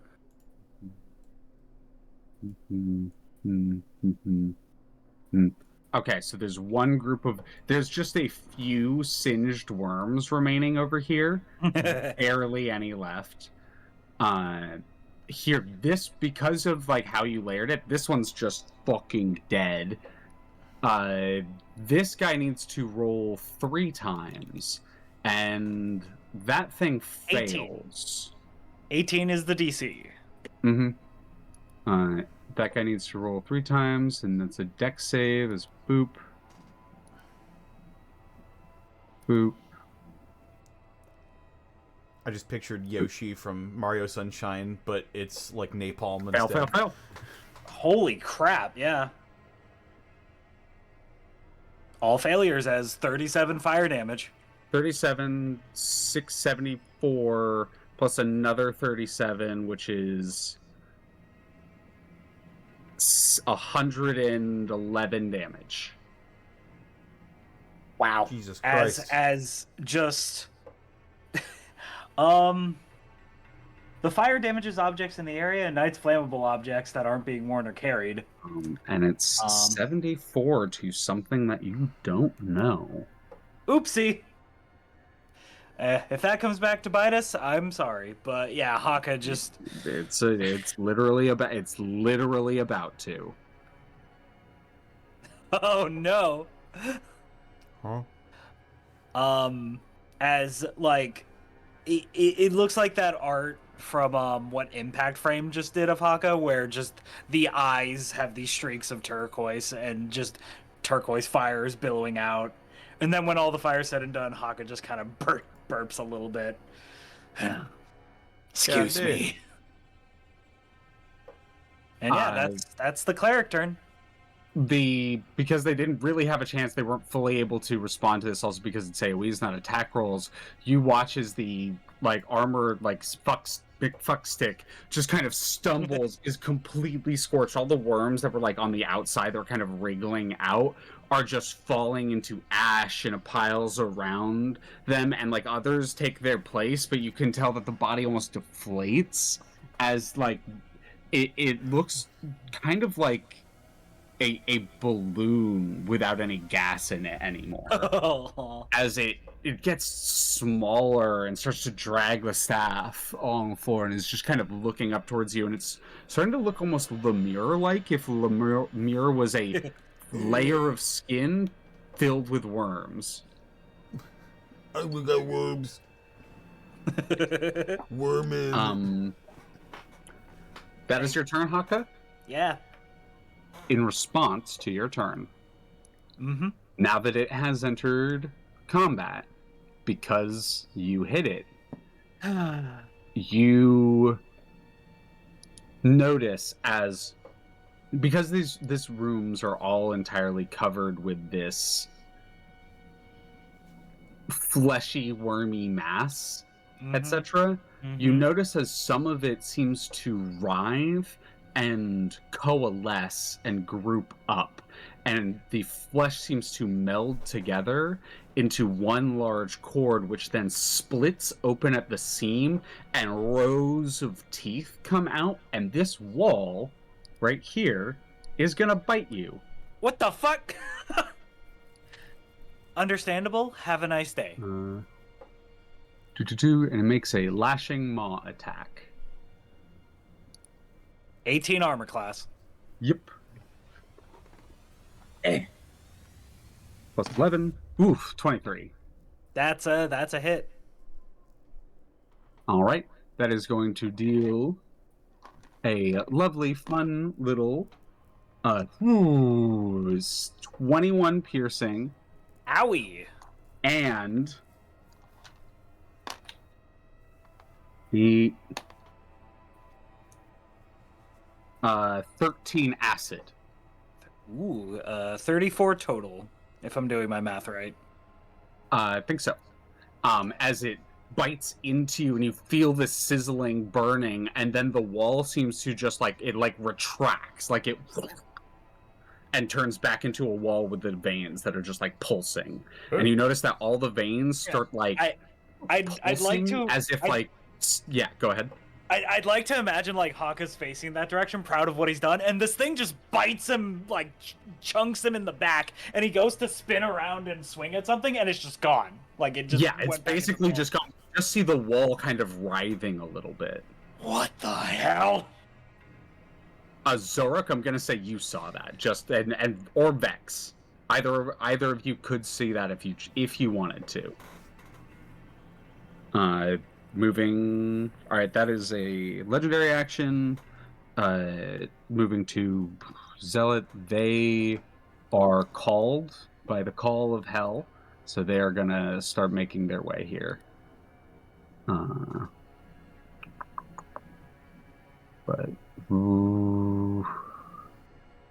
Yeah, they're both gonna do that. I think it's a very quick move.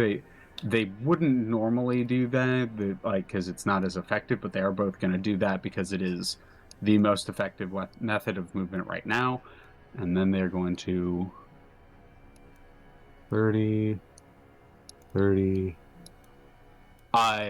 Kazador, you hear wet slapping behind you as two more of those, and they are completely unrecognizable, the bodies that are just filled with worms, that when they opened their mouth, the sound of the void could be heard. They are rushing towards you, seemingly, and you just finished dealing with the one that was chasing you, and they seemingly came out of the hole that Vex looked down earlier.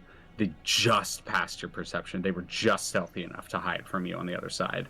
Oh man. As they come rushing in, but they have to use full turn. They have to use their special He Who Funny and double dash as they make their way there. That Futurist is dead. Seer is going to fucking do something. Fucko McFuckstick. Fucko McFuckstick. It sees you, Xoruk, and it's seen you assassinate quite a few things now. It's definitely witnessed all of your guys' fighting styles. I need you to make a wisdom saving throw.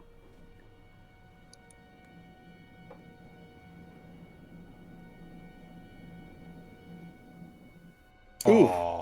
Oh no! We're going to use an Indomitable. Oh shit. Hell yeah. Do I get a bonus from Vex, Saris? I think the aura is only 10 foot. Fair enough. Yeah. Out of reach. Not quite yet. Oh, The number of the beast. Roll 20. Six. Roll 20. All right. 6. It is a 6. It will stay a 6. It was meant to be. Yeah, damn, Right. dude.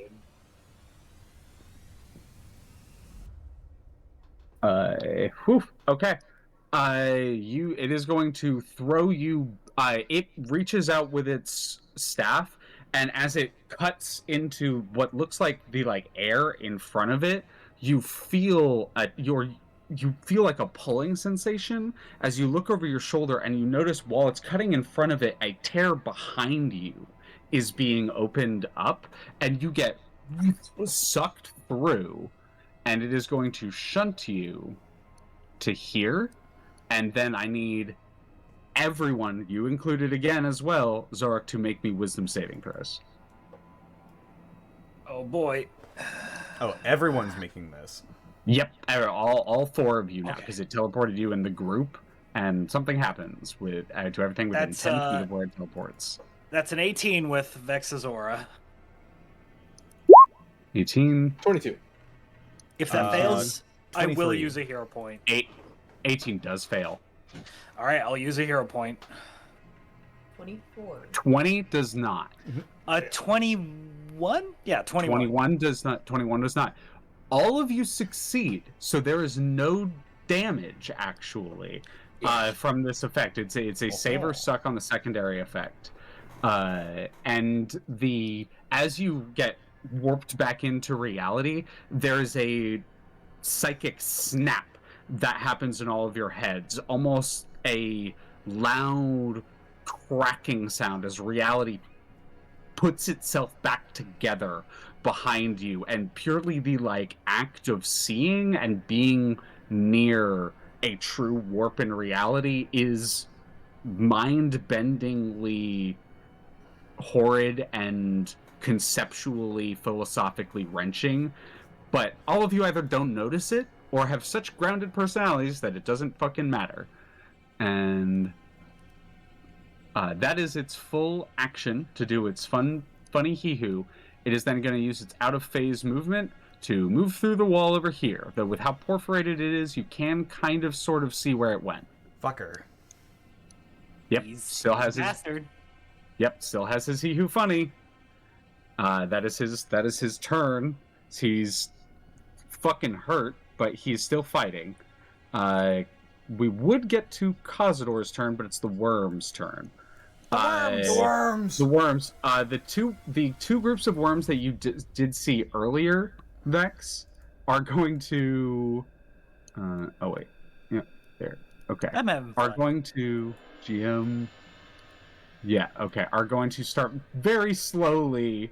Start making their way to tokens and very slowly start making their way to the combat, but they are very extremely slow, and with full movement they don't even make it out of the tunnel. The other worm pile in front of the group of you is going to shimmy forward, and it is going to begin to infest and refill this body in front of it. Spend I that don't whole like that. turn getting rid of it, and this one Okay, comes okay. back with how much HP they had left. I don't like that. And that is going to bring to Kazador's turn.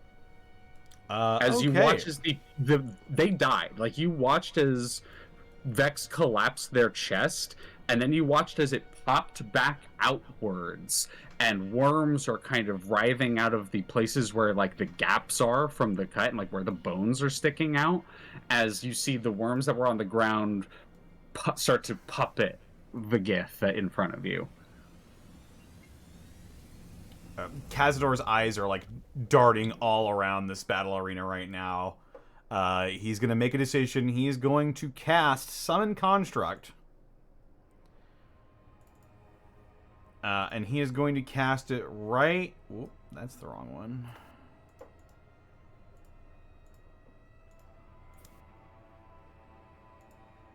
He's going to cast it right there, right between those two wormies. And this will What are be you summoning? This will be a heated construct. Ooh. He's Wait, got let me see. opinions. Boom. Is it large or medium? The construct is... It is a medium construct. Can be controlled by corner. Save changes. Done. You should be able to move it now. You All summon right. a social construct? I'm sorry. I summoned the, Yeah, concept, I mean, the concept of We're clothing. all using genders. That there you go. I'm sorry. Summon gender. Summon gender. I wish. I summoned yeah, my gender you- right in between So those what guys. does this look like? I think this is the first time you've summoned a full construct in front of the group. If anybody had ever seen a shield guardian before, they would probably recognize that. However, in large font, in giant rune, is the symbol for a shield emblazoned on its chest. As I summon the image of Scold. Yeah, the homie. Hold up, I got a better in that. I got a better shit. in that case. There he is. There he is. He's right there. That's our boy. That's our boy. I'm just gonna get closer to Vex.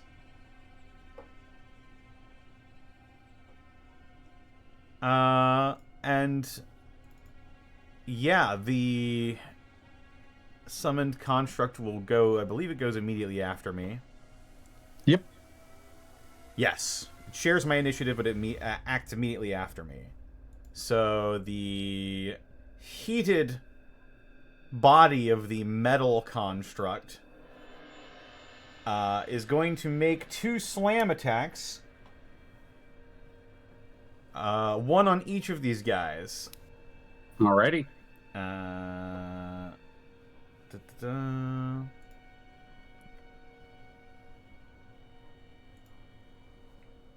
Okay. You fought them before, you're looking for an AC 16. Yes, I'm just seeing what my bonuses are to this. I think it's your spell attack roll, so Correct. proficiency plus your charisma. It would be plus 13. Plus any other bonuses you have. Alright, first one is going to be a 21. Yep. Alright. They're going to be taking 1d8 plus 7 plus 1d10. So that is 9 bludgeoning damage and 6 fire damage on, let's just say this one's the first victim right here on the right. And then for the next one, that is an 18 to hit. Yep, still hits. And it's 1d8 plus what again? It's 1d8 plus 7. It's plus 1d8 4. plus 7? Got it. It's plus 4 and then plus the spells level, which is 3. Ooh, got it. So that's Yeah, 15 1d8 points plus of 7. bludgeoning and 6 points of fire. So it's the first one is 15 total. The second one is 21. So that's 34 points of damage. 15 to one and 21 to the other. Yeah, and he's just gonna body block that door. As the echo of Scold sort of starts marching up, raises back 2 fists that sort of glow with the giant rune of heat and fire on the outside as they punch into the guts, leaving a singed sort of fist indent in them as the 2 individuals sort of stumble, and they seem to be pretty much ready to attack the thing in front of it. I'm gonna roll for them. I'm actually gonna roll for them right now to see. That is gonna happen before them. We'll see. We'll see what they do. Oh, they're looking for an 18. Okay. Cool. 18. That is, they're not attacking right now. That was for a save for how intelligent they're gonna act.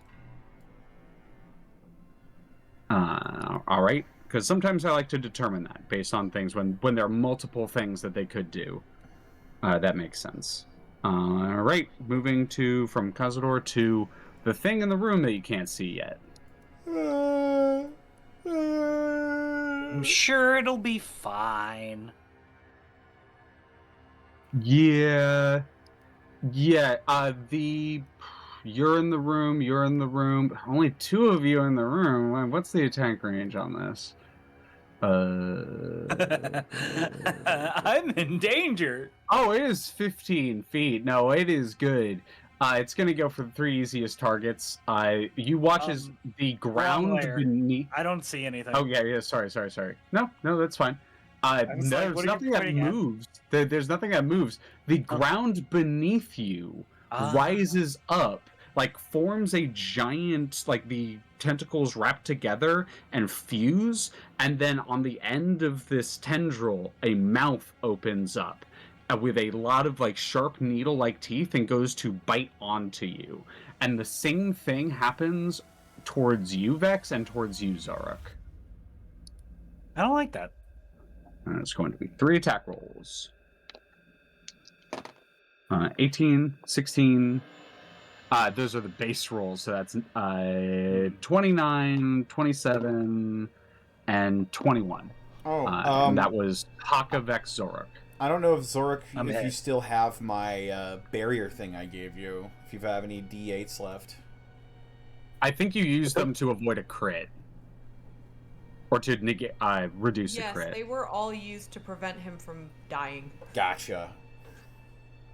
As in, never mind. Do any of the... I know the first 2 attacks hit. Does a 21 hit you, Xoruk? It does. It does. Okay. I'm just going to have this all be the same damage, just to reduce overhead. That is going to be 5 plus 9, 14... Oh, wait, and double check. I think it is just, 14. 19 points of piercing to you all. 19. And, 19. And then... Ooh, not too bad. 14 points of acid. And then they just melt back into the floor.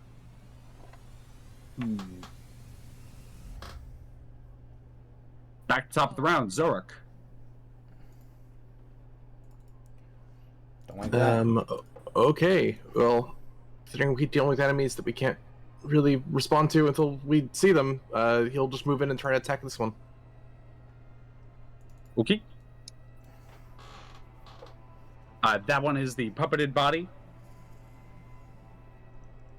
27 hits. For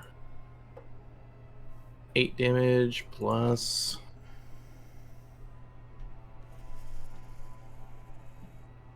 For 10 damage. 10 damage. Because of how these corpses work, you rush up, slash, and just like bury the dagger in the last like core central nerve or a like central section of the body that is keeping it together, and the body becomes no longer usable as it collapses to the ground, and whatever worms that were in it are forced to either retreat or die as a part of the attack. All right. So the bodies can only be puppeted once. Xoruk will bonus action dash to here. All right. Leaving Now you no do things. no stone unturned.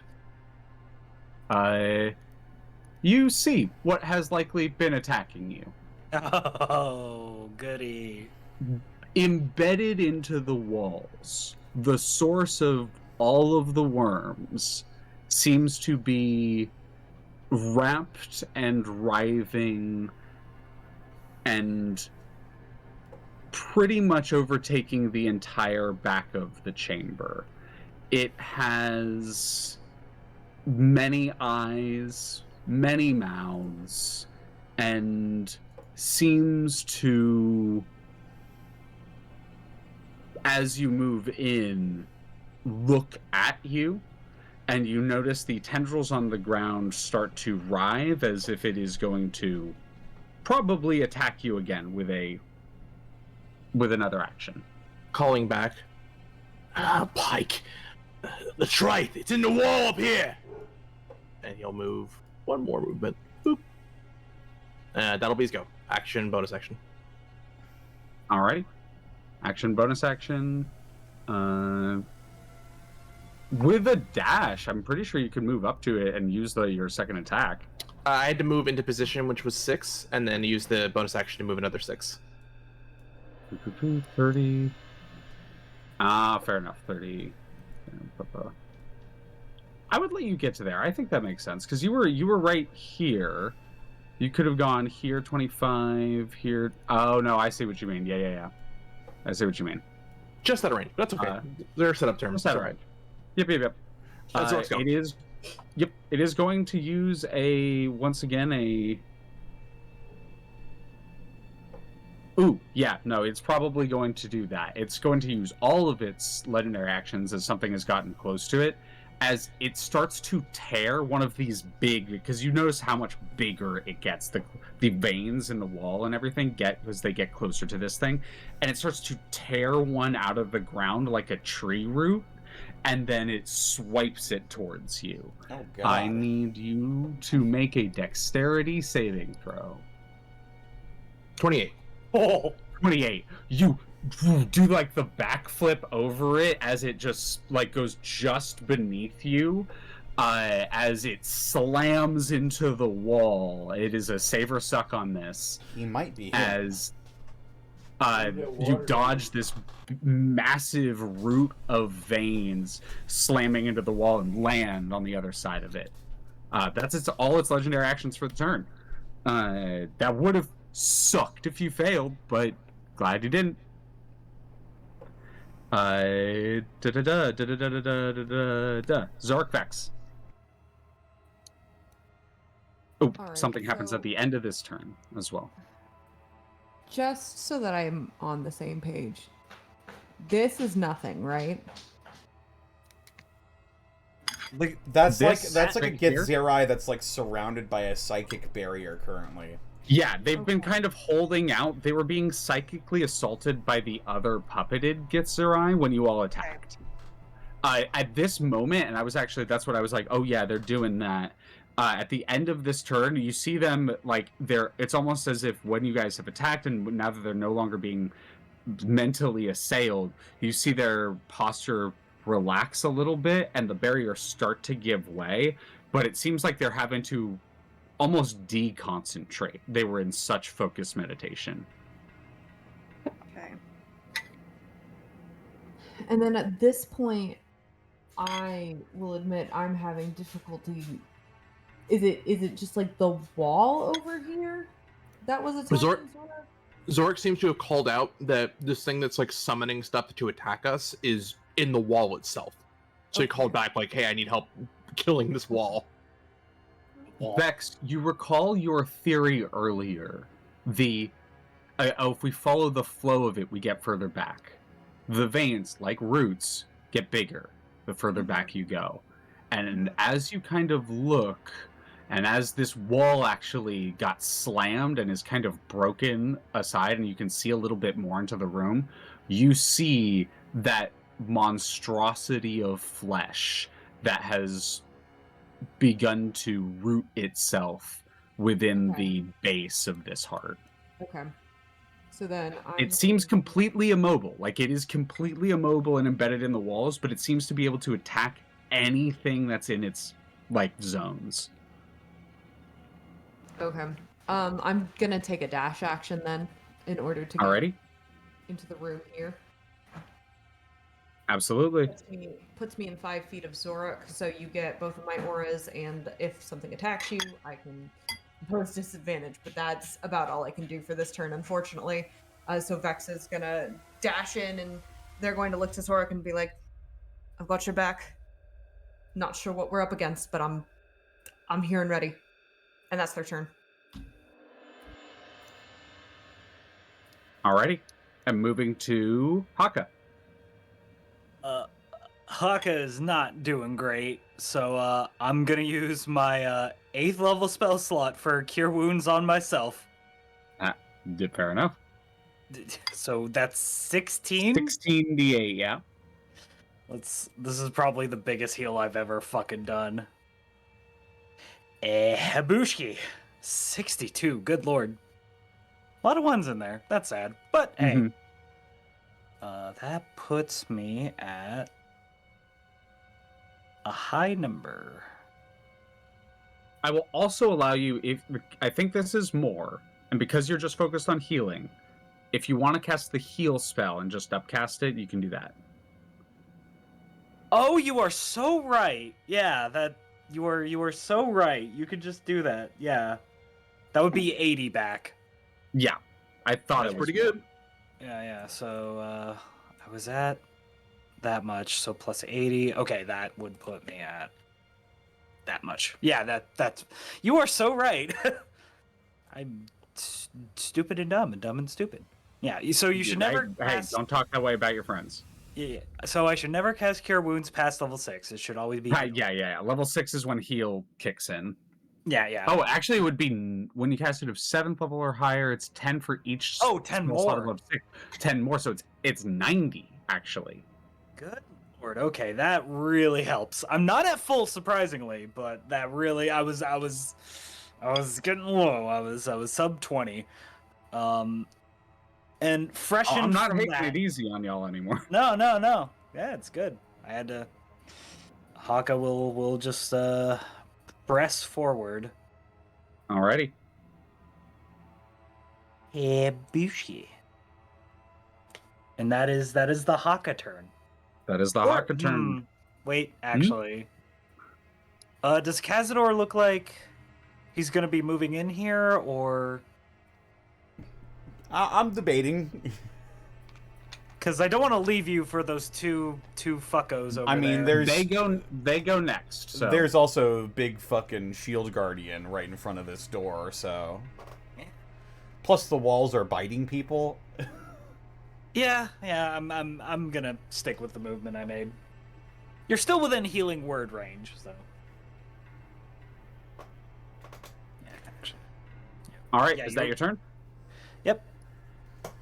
All right. One of them is going to actually recognize the source of the magic and is going to charge towards you, provoking an attack of opportunity. All right. It'll make a slam attack. 15, I don't think it's it. 15, correct? that is just miss. That just miss. It has a 16 AC. Damn. It kind of does a back slam, but not expecting it to go charging towards you. They're going to make some attacks now. One is going to be attacking the construct. The other is going to be attacking you. Okay. It is going to be against the construct. That's a 24. That hits. The pile of worms immediately takes 1d10 fire damage. Amazing. It takes 24, 23, and a natural 20, but it takes fire damage for all three of those. Correct. Does the construct take psychic damage? Or is it resistant?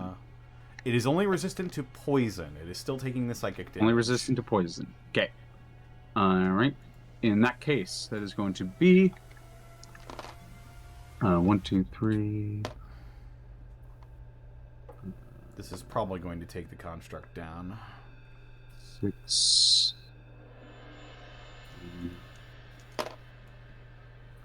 I mean, it's there to take damage. Yeah, That's true. So the first one it takes is 9 plus 3, so 13 psychic damage. That's the second. That's the first attack. Okay. Second attack it takes 8 plus 4 or plus 6, so 14, 18 piercing damage and psychic damage. And then the last attack, that's 7. 15. Another 19. It is in rough shape, but it is still up. And then it takes how much damage in response? It is going to be taking 13, 22 points of fire damage total. Damn. That's a good amount of response damage. Hell yeah. Yeah, alrighty. Dang. Pretty good. Then it is going. The other one is going to come up and start attacking you. First attack is a 20. That hits. Second attack is a natural 1. Third attack is a 13. That misses. Alrighty. The first one does hit you, and I need you to make a wisdom saving throw. Wisdom save 16. 16. You succeed. You feel this thing as it reaches out towards you. As it rushes towards you, it literally vomits a bunch of worms in your direction for the first attack. The worms! And you're like, not this shit again. And some of it does get on you, but you manage to brush them off before anything else happens. It is still going to do. Ooh, that's pretty low. That's actually very low. That's 10 points of psychic damage. Ow. Sorry, 11 points of psychic damage. Ow. Brain. At least I'm an even number now. Gotta fuck. Roll concentration. I'm good.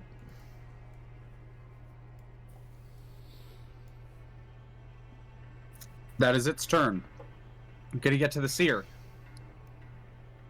Seer is going to. Okay. So you're going to go.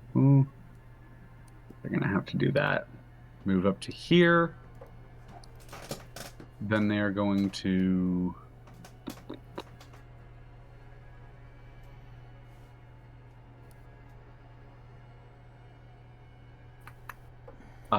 Yeah, they're just gonna do that.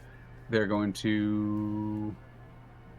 You watch Vex as this fucker comes out of the walls again, and seems to tear a cut in space again, and it reaches into the tear, and you see that that empty space again, that just void, and it reaches in and pulls out a kind of dripping inky sphere that it throws at you.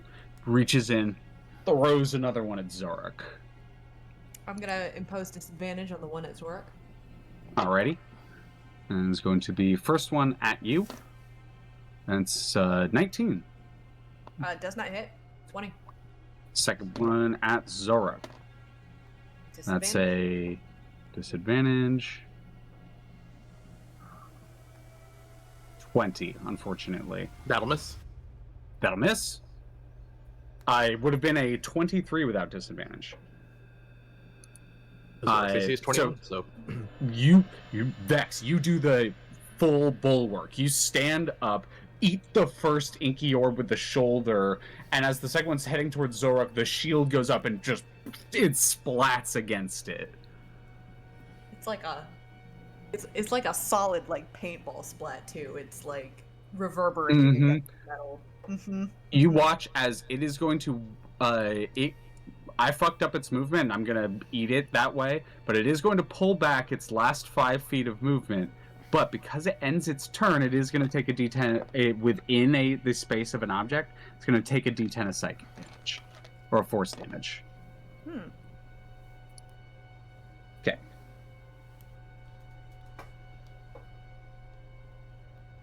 Alrighty. Marked. Back to. All right, that is Seer Kazador. Okay. Don't like the way this is shaking out. I'm going to spend 2 sorcery points, and I'm going to quick cast a shocking grasp on this guy in front of me. Get shocked, idiot. Oh my god. I'm going to hero point that. Whoa.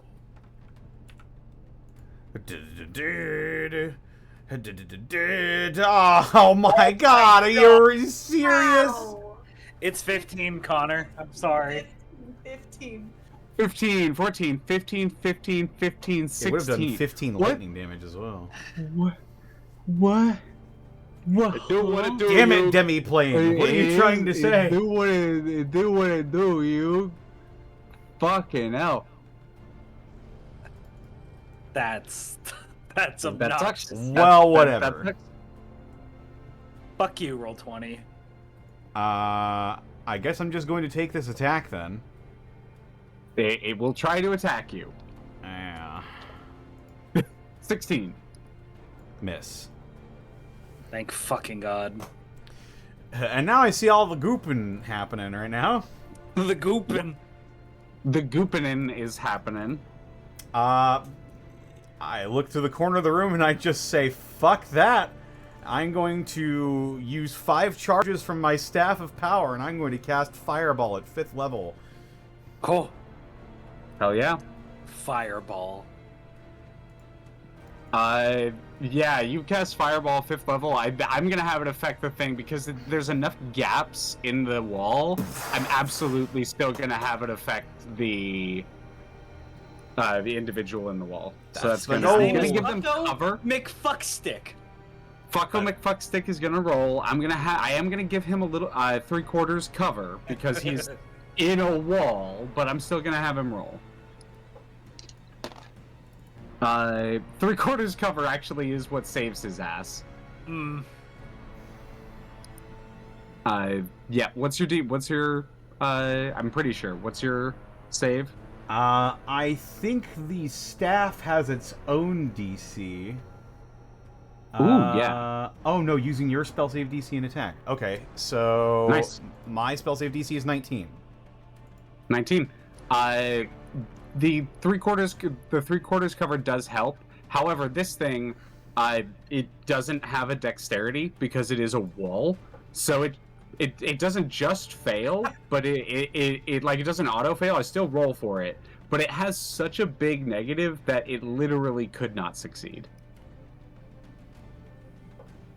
Okay. So, yep, roll damage. All right. Sorry, the matter of factness you said was just like, it's a wall. Like, it is the wall. Like, it has become wall. When you come to it, you can't go through it. You can't knock it down. You know that you found The wall. The wall. Fireball at level 5 does this much damage. Even 40. That makes math easy. Mm-hmm. 111.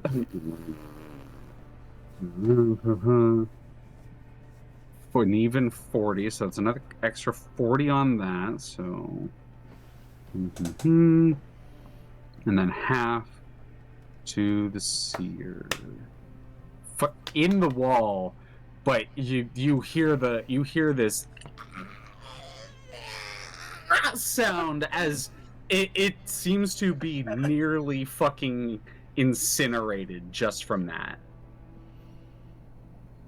It is still alive purely because it saved, but it is fucked the fuck up. All right. That's the end of my own turn. That will bring us to the Shield Guardian, or the summoned construct, who will focus the entirety of its ire on this last one down here. Mm-hmm. It's just gonna make 2 slam attacks. Come on and slam. That is a 16. That just barely hits, right? If I'm not misremembering. Yeah, no, that is its armor class. Yep. All right. This is gonna be 11 points of bludgeoning, as well as 10 points of fire damage. 11 bludgeoning, 10 points of fire, so 21. All right. Second attack. That's a even 30, so that's going to be another 12 points of bludgeoning and 5 points of fire.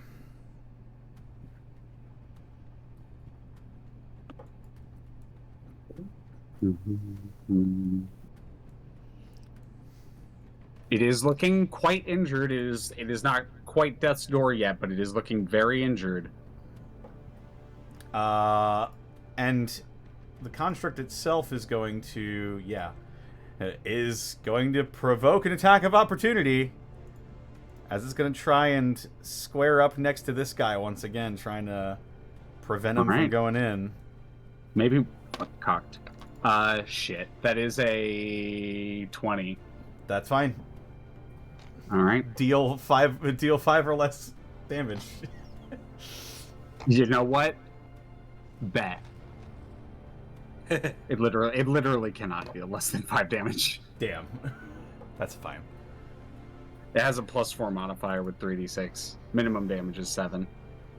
Darn. Damn. It does take a d10 though. It's true. It does take a d10 more fire damage for another 4. Alrighty. But my construct is gone. And with construct is gone. Yep, go ahead. Kazador will just say, "We've got incoming from the rear." And all of you here in your heads, well,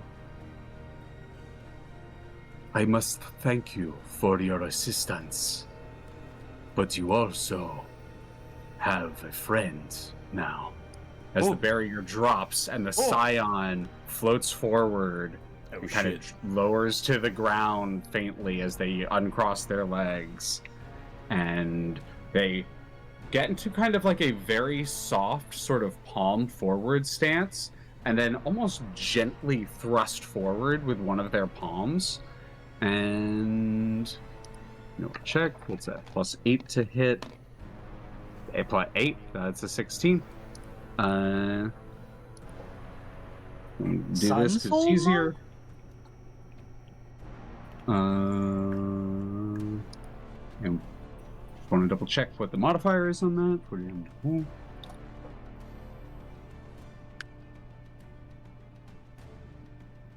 Hits him with almost like seems to thrust the palm forward very gently, and then almost like the thing was hit with a battering ram. It gets hit with that damage and flies back, slamming into the wall. Holy shit. Strides forward a little bit more, looks at the other one, almost like flicks the back of the hand. There's yeah, that's a 19 on dice. With that one, with all the damage that your construct did literally splatters that body on the back wall.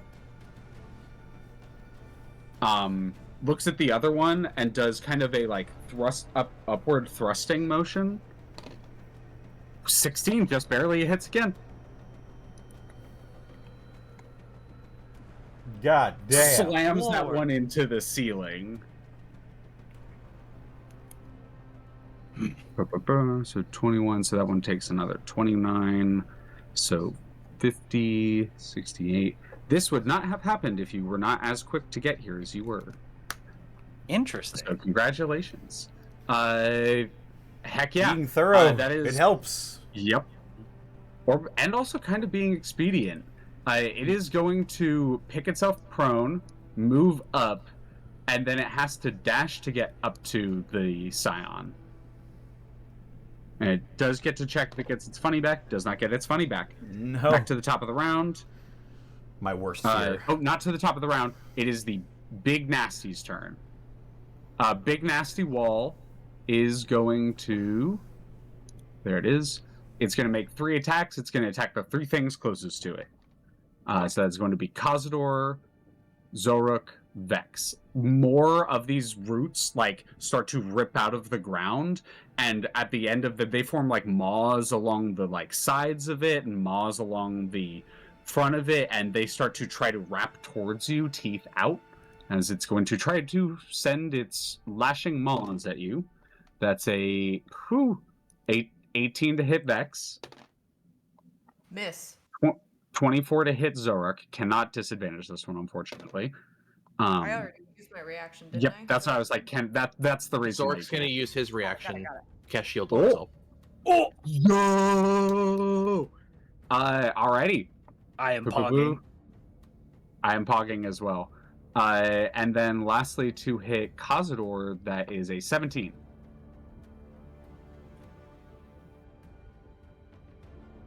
Connor? Conor? Conair? I have an important question. Oh yeah, I have an answer real quick. I'm so sorry. I just thought of this. How long has it been since last session? Has it been longer than 10 minutes? I'm gonna say no. Then he should have been getting an additional +2 because I had Shield of Faith on him. Oh. You did. You did. Also, 17 misses me. 17 misses you. With that, a lash comes down and there's a flash of light that sort of shimmers in front of you for a second, slightly green tinted, as you step backwards and slams into the ground. Just bad rolls, good AC. Back to the top of the turn. Xoruk. Xoruk's gonna move towards the wall and try to stab at it. Yeah, you literally just go start stabbing at the eyes, and like it is like turn the blades around, and it's just start to eviscerate all of the flesh in the wall. Like it does have an armor class because you're having to hit the right spots, and that is functionally how it works. But go start to roll. Okay. First swing. 27 to hit Absolutely. for 10 plus.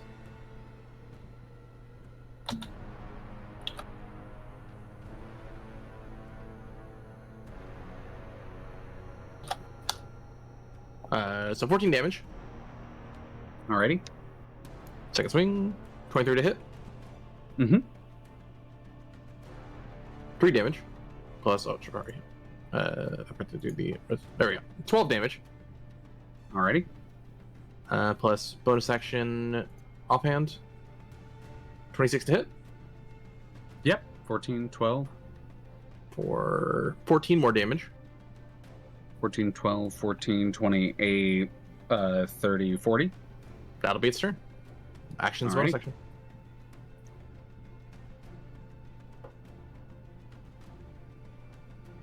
Yeah, you start tearing into the wall. There is no, like, coherent voice or sound it's making in response. Some of the mouths open up and let out almost gasping sounds and, like, gaping sounds. These...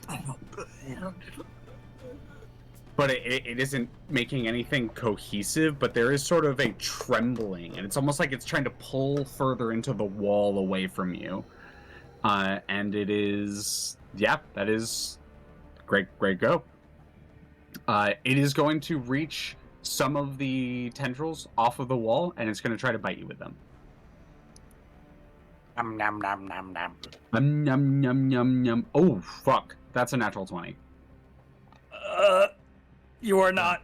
Damn it! You are not within 30 feet. Shit. Not gonna do about that. I do what I do, you. Do what I do, you. Oh, God. That's a... 13, 28, 33 points of piercing damage. All right. And then...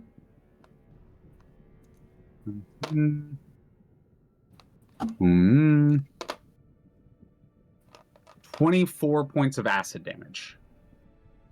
Okay. Damage tracked. As you are like going around it, and as you're doing it, it's pulling further in, and some of the tendrils pull off the walls around and start to, like, Vex, you watch them wrap around Xoruk and, like, bite into the back near the spine. And that is going to be its legendary action, Vex.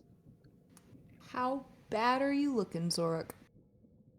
Pretty bad, but not at death's door. Okay.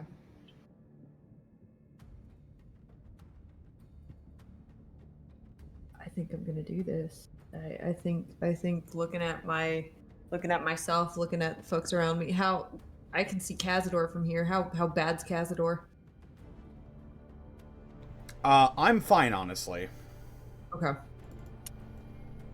If it'll load, I'm going to quite literally look at Xoruk, do a quick assessment, look at Kazador, do a quick assessment, and then I'm gonna quite literally like tap my own chest, and I'm gonna cast lay on hands on myself Alrighty. for my action. No. Alrighty. The big brain play with being a healer is to keep yourself alive. You are number one priority. As this divine, to an extent, that this ancient energy, this powerful force of nature that has propelled you through all of your trials, fills you, that warmth, that feeling of being in nature just fills you once more, reinvigorates you. Vex is gonna let out a deep breath. Bonus action. You still have a bonus action. I do still have a bonus action. But I'm not sure. There's not a ton you can do, so it's fair if you don't have one. I'm not sure there's a lot that I can do. Cool. Good to know. I'll get you a magic item that does something. Yeah, I think right now the best thing I can do is, honestly, with Hakka right there, I'm gonna move up with my movement once again to get within 5 feet of Xoruk, and call that turn. All right. Well, it's a good thing because at the end of your turn, it's going to use its second and final legendary action to try to, while it is biting Xoruk, you see that above Xoruk, one of these tendrils opens up and like forms almost like a tube, and inky black ichor starts to drip out of it. And it has a steaming and kind of caustic smell to it, and it is about to drop on Xoruk's head. That is going. Yep, it's an attack roll, so you do it. Yeah. Yep. Yeah. Cock. Ooh. You still have your shield AC, don't you? Yeah, I do. No, Xoruk had a no, turn. Xoruk had a turn. Xoruk had a turn. Ah, shit.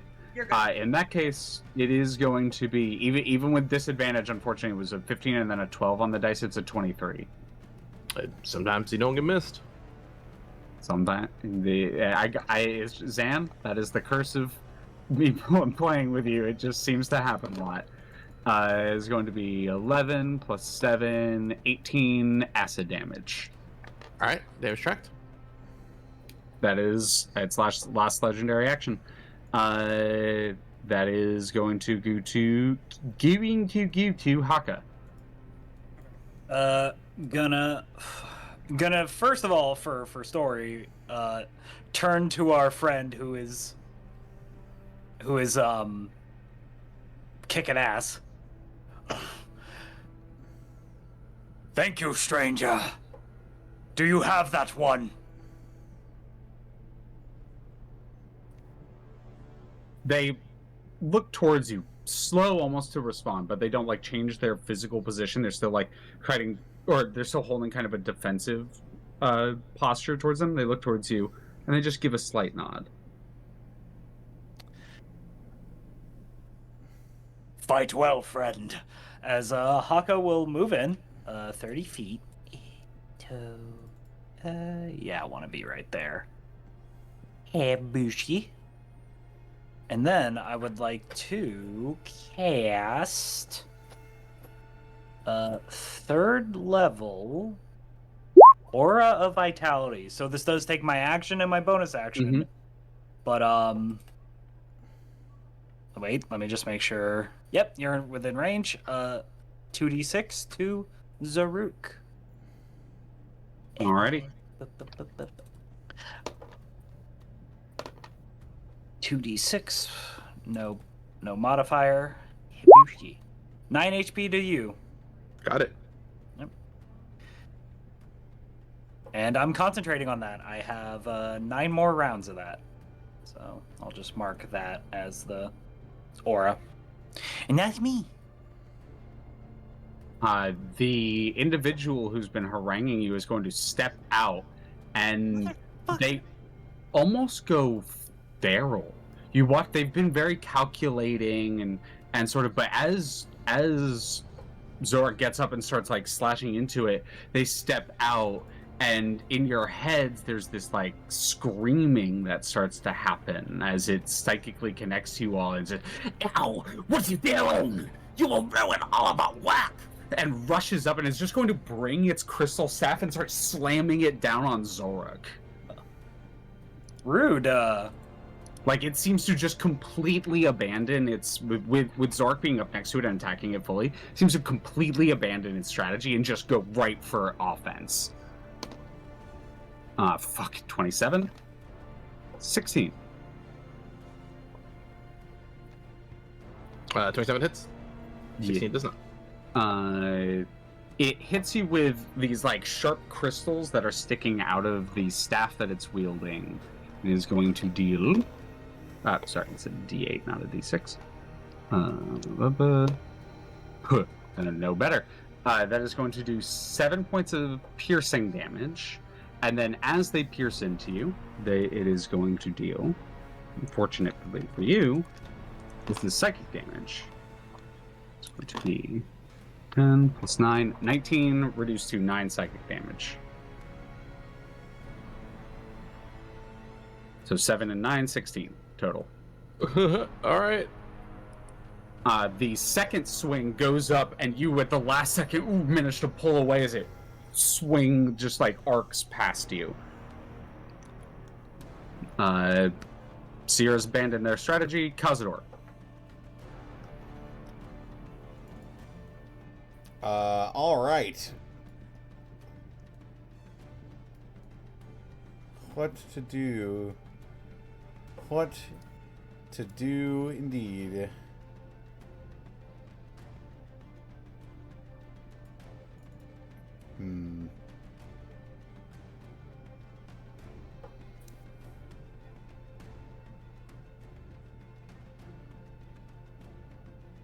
Xoruk is still... You're grappled, right, Xoruk? Not quite. No, they are not. They are not grappling. Gotcha. They're just like they're starting to like almost surround Xoruk and how they're like pulling out of the walls and stuff. The idea I'm trying to get across is that they are focusing and completely targeting the thing that is attacking it the most. All right.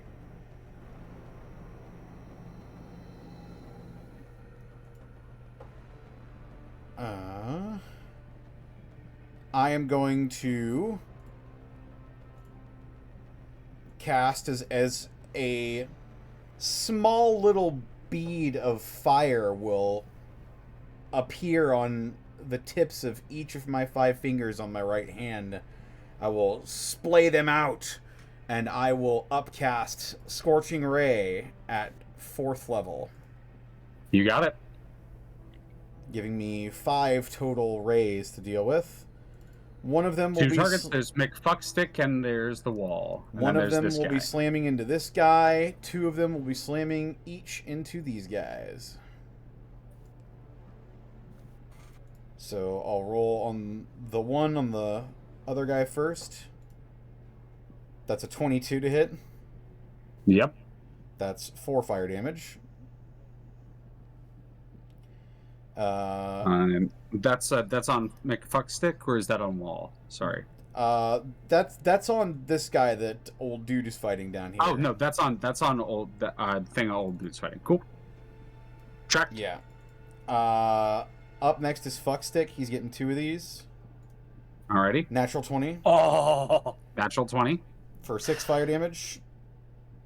Fire damage.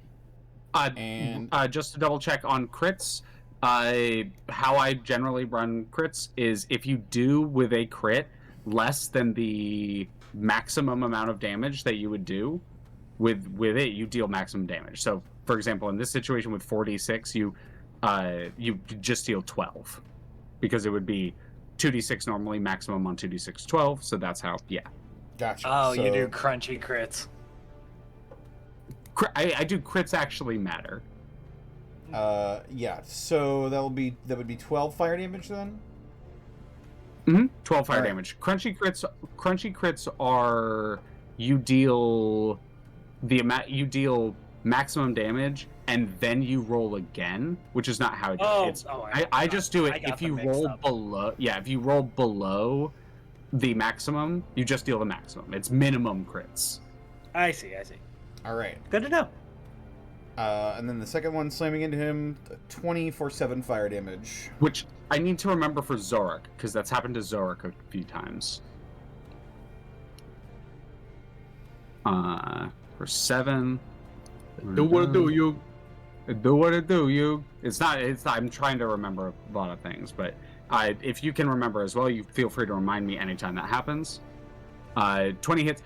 With the 20 slam, like he looked injured from the fire and came out and he's still like kind of in fighting shape, but the first hit slams him against the wall and you notice that the body's like deflating. There's not much left together. The second one burns stuff in the back and they are mortal with that second blow. All right, and then the other two are slamming into the wall. 25 for 5. Alrighty. And 17 for 5. 17 for 5. Alrighty. And Tracked. that's gonna be my turn. As a bunch of shots go out. Worms. The worms. The worms finally make their way out of the tunnel, as they made it just to the edge of the tunnel last turn, and then they are going to double move through here, as they're just this huge pile of worms is going to make their way through. Big Bull, or the Scion in front of you all, is going to rolling. It's going to, okay, that hits.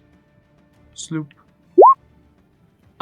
This individual in front of them, they gently put their palm to his chest, and then the individual explodes into worms.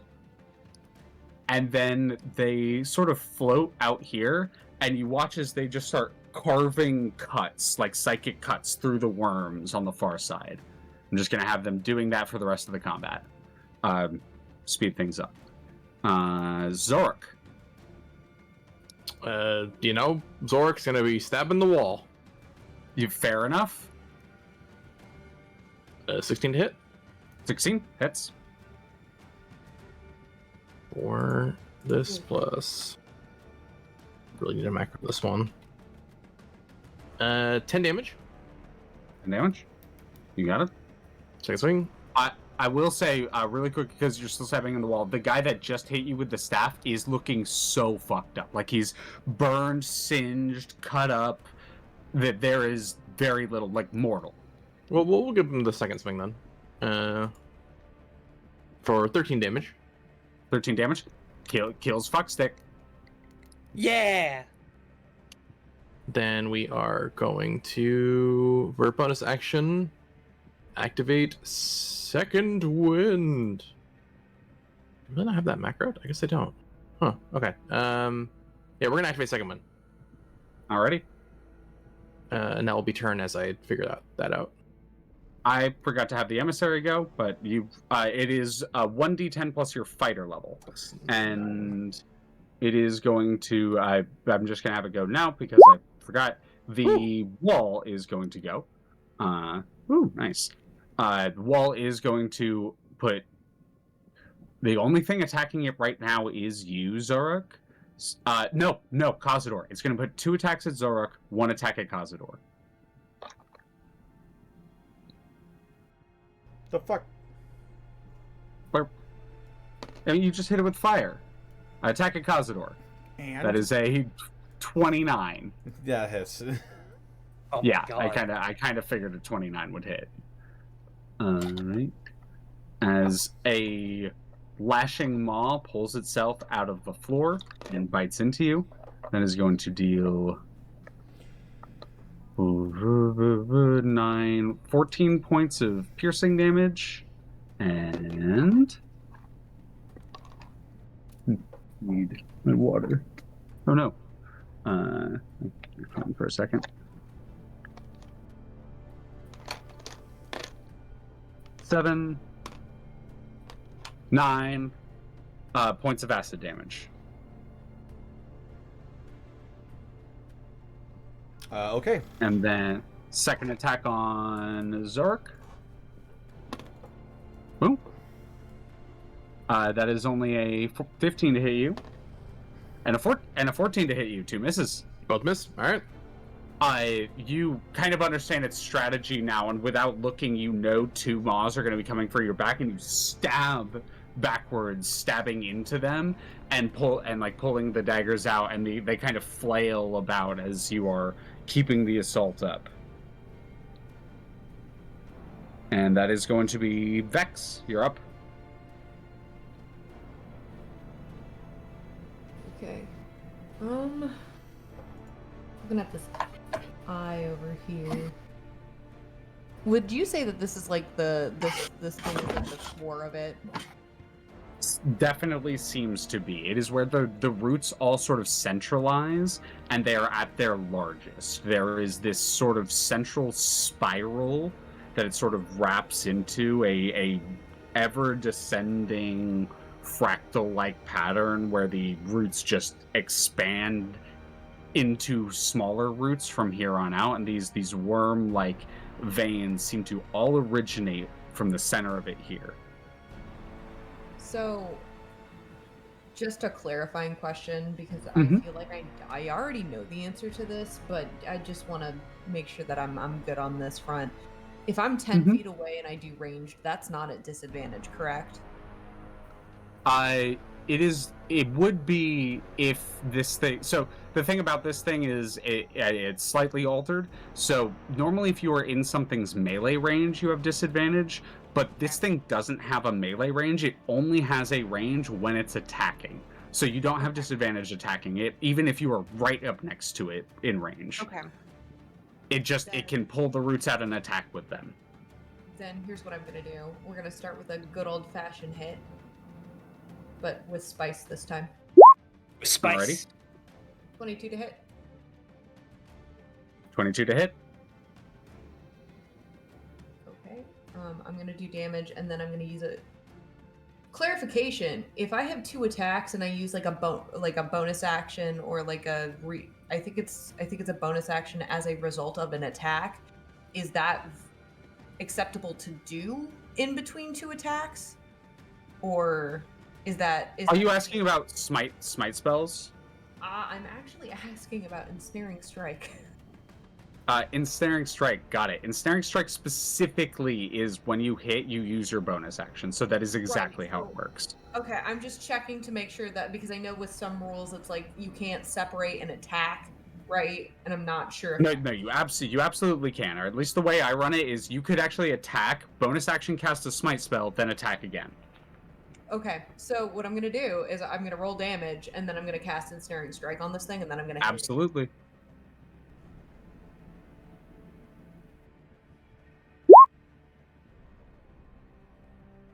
Alrighty. We're doing it. So are you throwing it from here? Yeah, you're throwing it. Yeah. It's 22, 180. Alrighty. And then that should trigger ensnaring strike. Absolutely does. It has to make a dex save if I remember correctly. Yes, and I'm. That's a 4. That's not gonna work. Yeah. DC 16. I think I accidentally messed up on putting the damage there. That's okay. Whoop. That's okay. I'm just going to read it real quick. Next time you hit, it wraps up. While restrained, it takes 1d6 at the start of each of its turns. Okay, cool. And it is restrained, so any attacks on it have advantage. Right. You see where I'm going with this. Mm-hmm. You see the logic.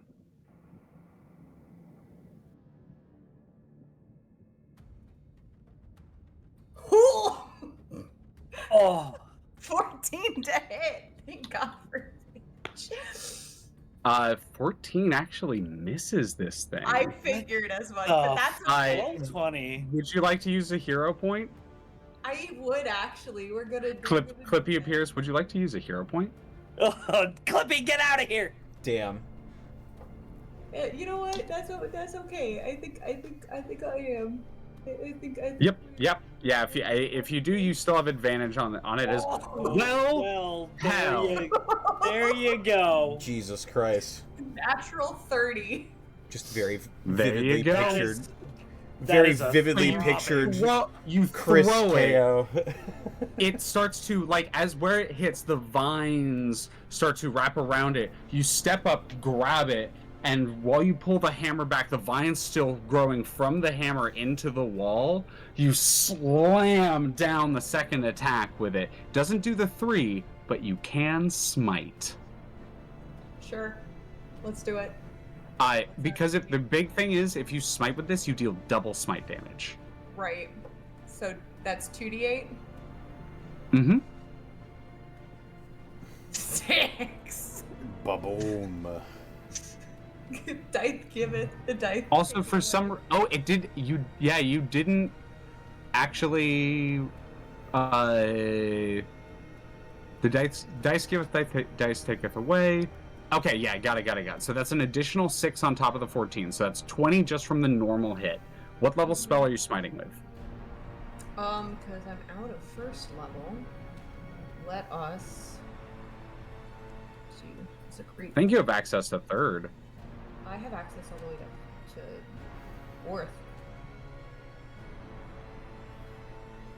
I have all the way to fourth. I just don't have fourth level spells. Ooh. Let's go with a level 2. Alrighty. 2 would give you 6d8, because it would be 2d8 from 1, 3d8 from 2, doubled to 6d8. So, how many more do I need? 4? No, just you'd roll 68, so you need 68 more, because sorry. it didn't roll the actual extra 2d8. Yeah, so 24. I believe 24 is less than minimum of 3d8, which is... No, it's exactly minimum. 16, 24. Alright, 24 points of damage. So it's another... So that's 20 plus another 24.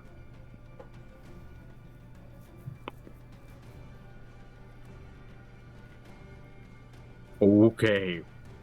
It is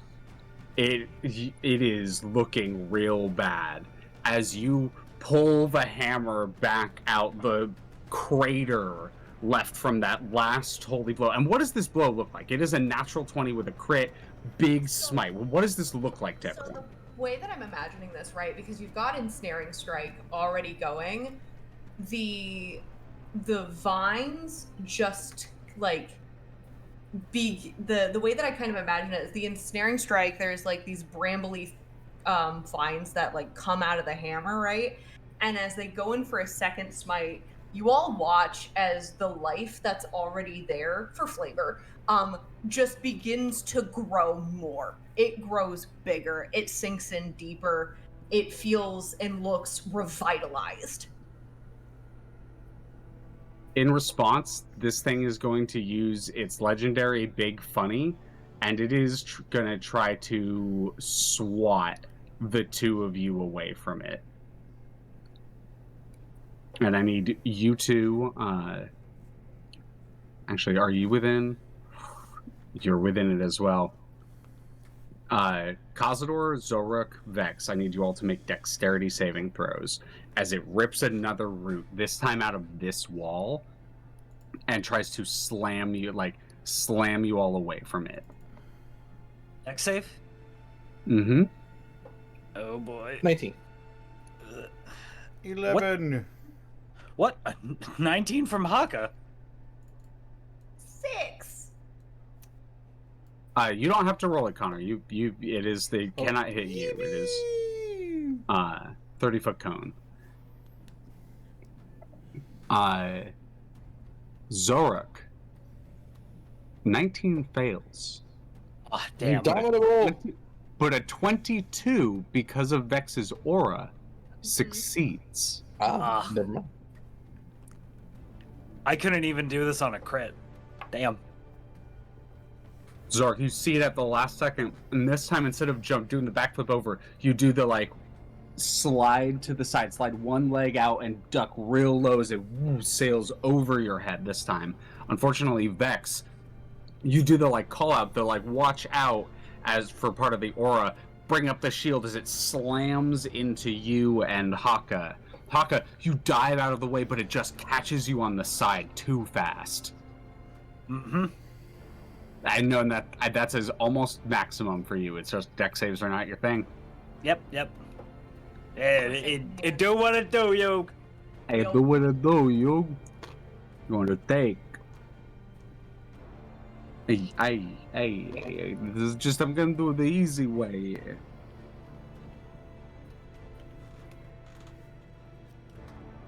Hey, You two's gonna take 41 points of damage. Owie. Later. Yeah. Who's used twos? Just those two's you Is it dodge Saber it. It's still Saber 6. suck. Got it. Okay. Mm-hmm. To that number. And I believe I need to make a 20 DC concentration. I believe so. Yeah. I also need to make a con save. Yeah, 1 second. I don't have any resilience or anything. You do get the plus 3. You do get the plus 3. What? The aura, it's on saves. But Oh, but it's only within 10 feet. All the way over there. Yeah, my within bad, 10 my bad. feet. All the way Yeah, over yeah. there. Yeah. I had my thing up. I couldn't see you for a second. I'm gonna Hakka, blow a hero. unfortunate. I'm Hero blowing a point? hero point. You're a point. You got it. I'm blowing a hero point. There we go.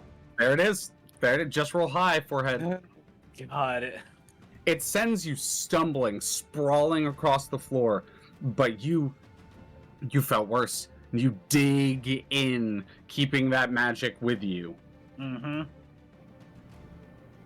I was ready to blow through all my hero points. Yeah, you're pooling your resources to get them. Absolutely. That is big funny move done. Hakka. Yeah. Yeah. Oh. Oh, Saris. I'm sorry. I'm so sorry, Kazador. Shield of Faith is down. Oh no! All right.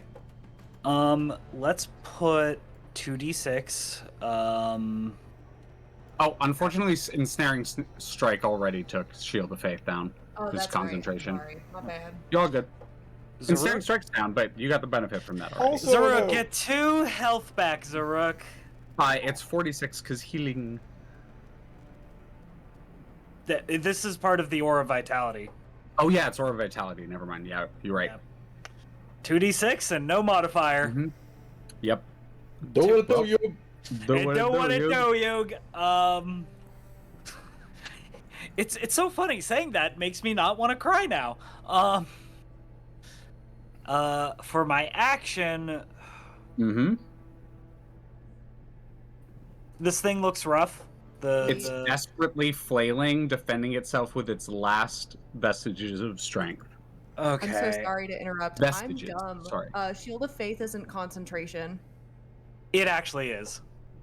Is Oh it? shit. Yeah, it is. Oh, I need to fix that then. My bad. Yep. Carry on. Rip. Ignore me.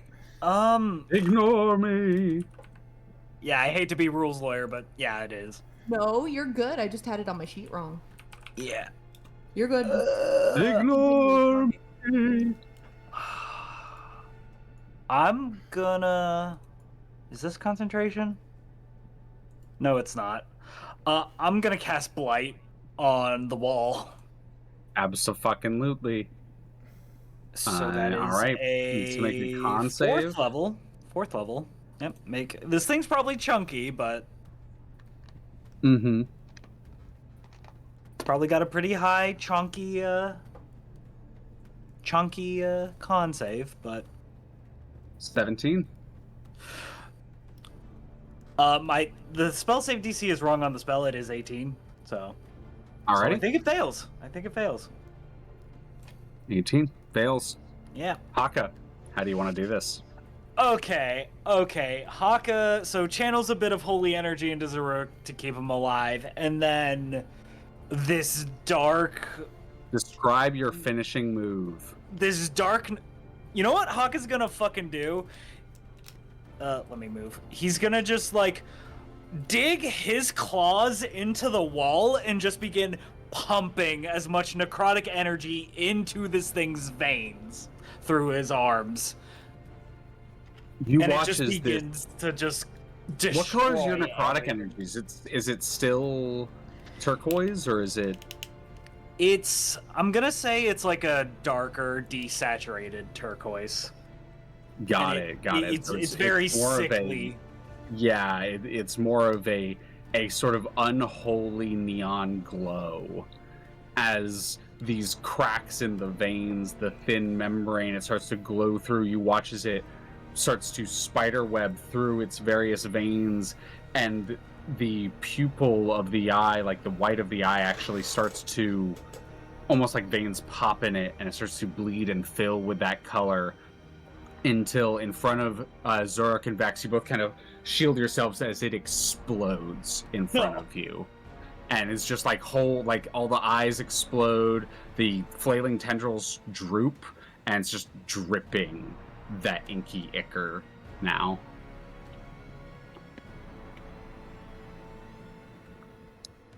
As you hear outside the various sounds of splatting happening as the Scion takes care of the worms.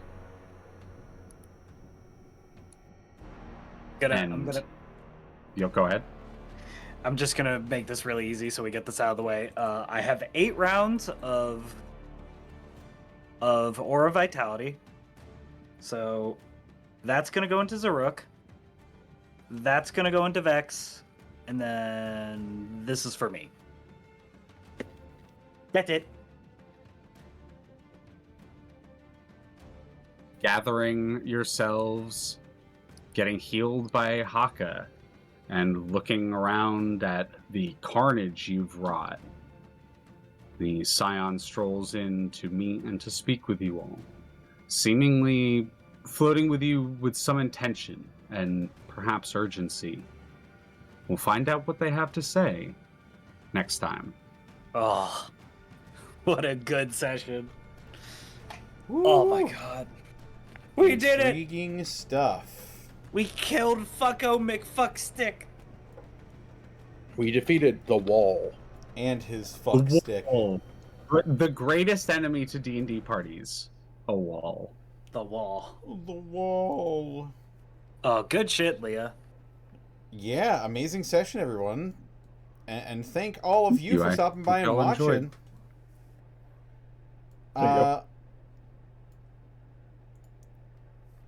Yeah. I do have another stream to get to here soon. Yeah, absolutely, so yeah. Go ahead and go around the horn, de-introduce ourselves, starting with Zan. Where can they find you? What are you up to? Hi, you can catch me over on my Twitch channel, twitch.tv/XanillisGrimm, where this Monday will be some more Stalwart Souls. So if you like D&D, you like in space, there's more of that. Then twitch.tv/DistortionDevil at 1 p.m. PST on Tuesday. There will be some more Vecna Eve of Ruin, hopefully, barring any circumstances. Then twitch.tv/MontyGlue at 7 p.m. PST on Thursdays is some more Dungeon of the Mad Mage. Right back here, same bat time, bat channel, for some more Kazador's Guide on Friday. I don't think this Saturday we're going to have any Gateway, so I might do something on Saturday. But not this Sunday, but I think next Sunday we're on for Those Who Wander, correct, Saris? Mm-hmm. The 10th, yes. So there's, if you like spooky D&D, that will be over at Burnout Vaughn's channel at 3 p.m. PST. So yeah, that's me. If you want to know what I'm up to beyond that, or what I just said in less jumbled detail, you can find me on Blue Sky as XanillisGrimm. That's me. Yeah. Up next, we've got TheropodArt. Oh. Hi, it's me, TheropodArt. You know, y'all know where to find me. TheropodArt, Lizard Fun Bags if you want to see the nice stuff. Commissions are open. That's it. EB. Then we've got Saris. Hello, you can find me all over the internet at Tixdixl. You can find me at Burnout Vaughn's channel tomorrow night, at The Amusing Thalia on Mondays, here for Kazador's Guide to the Cosmos, and I guess we might as well go ahead and talk about it since we're talking about it. Yes, Those Who Wander on the 10th, but then also returning on the 17th at Burnout Vaughn's channel, we have a special little one-shot that we are preparing for. So keep an eye out for details and updates on Blue Sky. That's me. Eyebrows.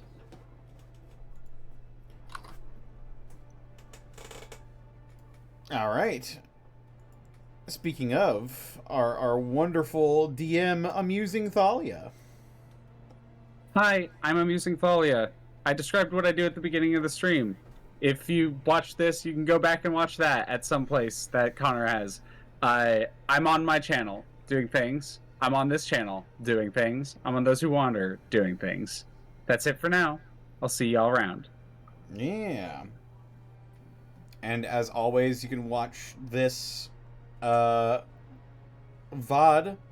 almost immediately after we get off here. It might be a couple hours, but it'll be up on Twitch for the rest of the day, and then it will be uploaded to my patreon.com/devilsanddicerolls for those of you who paid to see it early. And then a few days afterwards on youtube.com/devilsanddicerolls. I am writing scripts for videos. Trust me, there will be content in the future.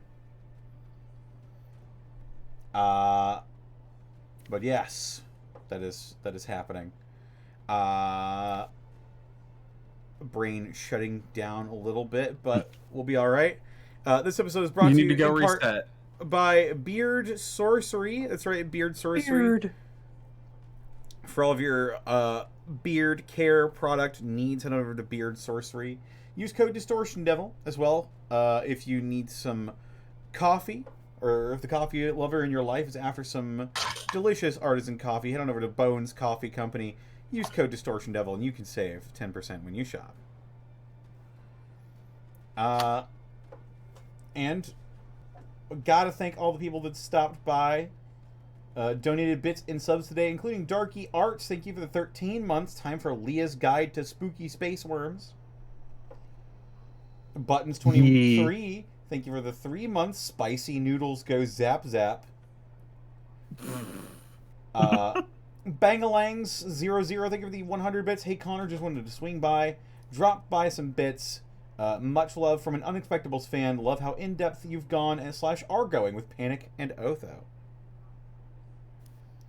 Connor writes some really good, very deep characters. Otho might be the subject of a few of my videos. Who'd have thought? And Nature5961, thank you for the raid. And Chaotic Calling, thank you for the raid as well. And with that, gonna go ahead. I'm not gonna raid anybody because I'll be starting the stream back up as soon as I get some. As soon as I get everything prepared for the next stream, which is gonna be a repo with the Friday Funhouse crew. So I will see you all in mere moments. But for now, take care and thanks for watching, everyone. Bye-bye. Bye-bye now. Bye-bye. Have a good bye. We are going to beat you to death. Yeah.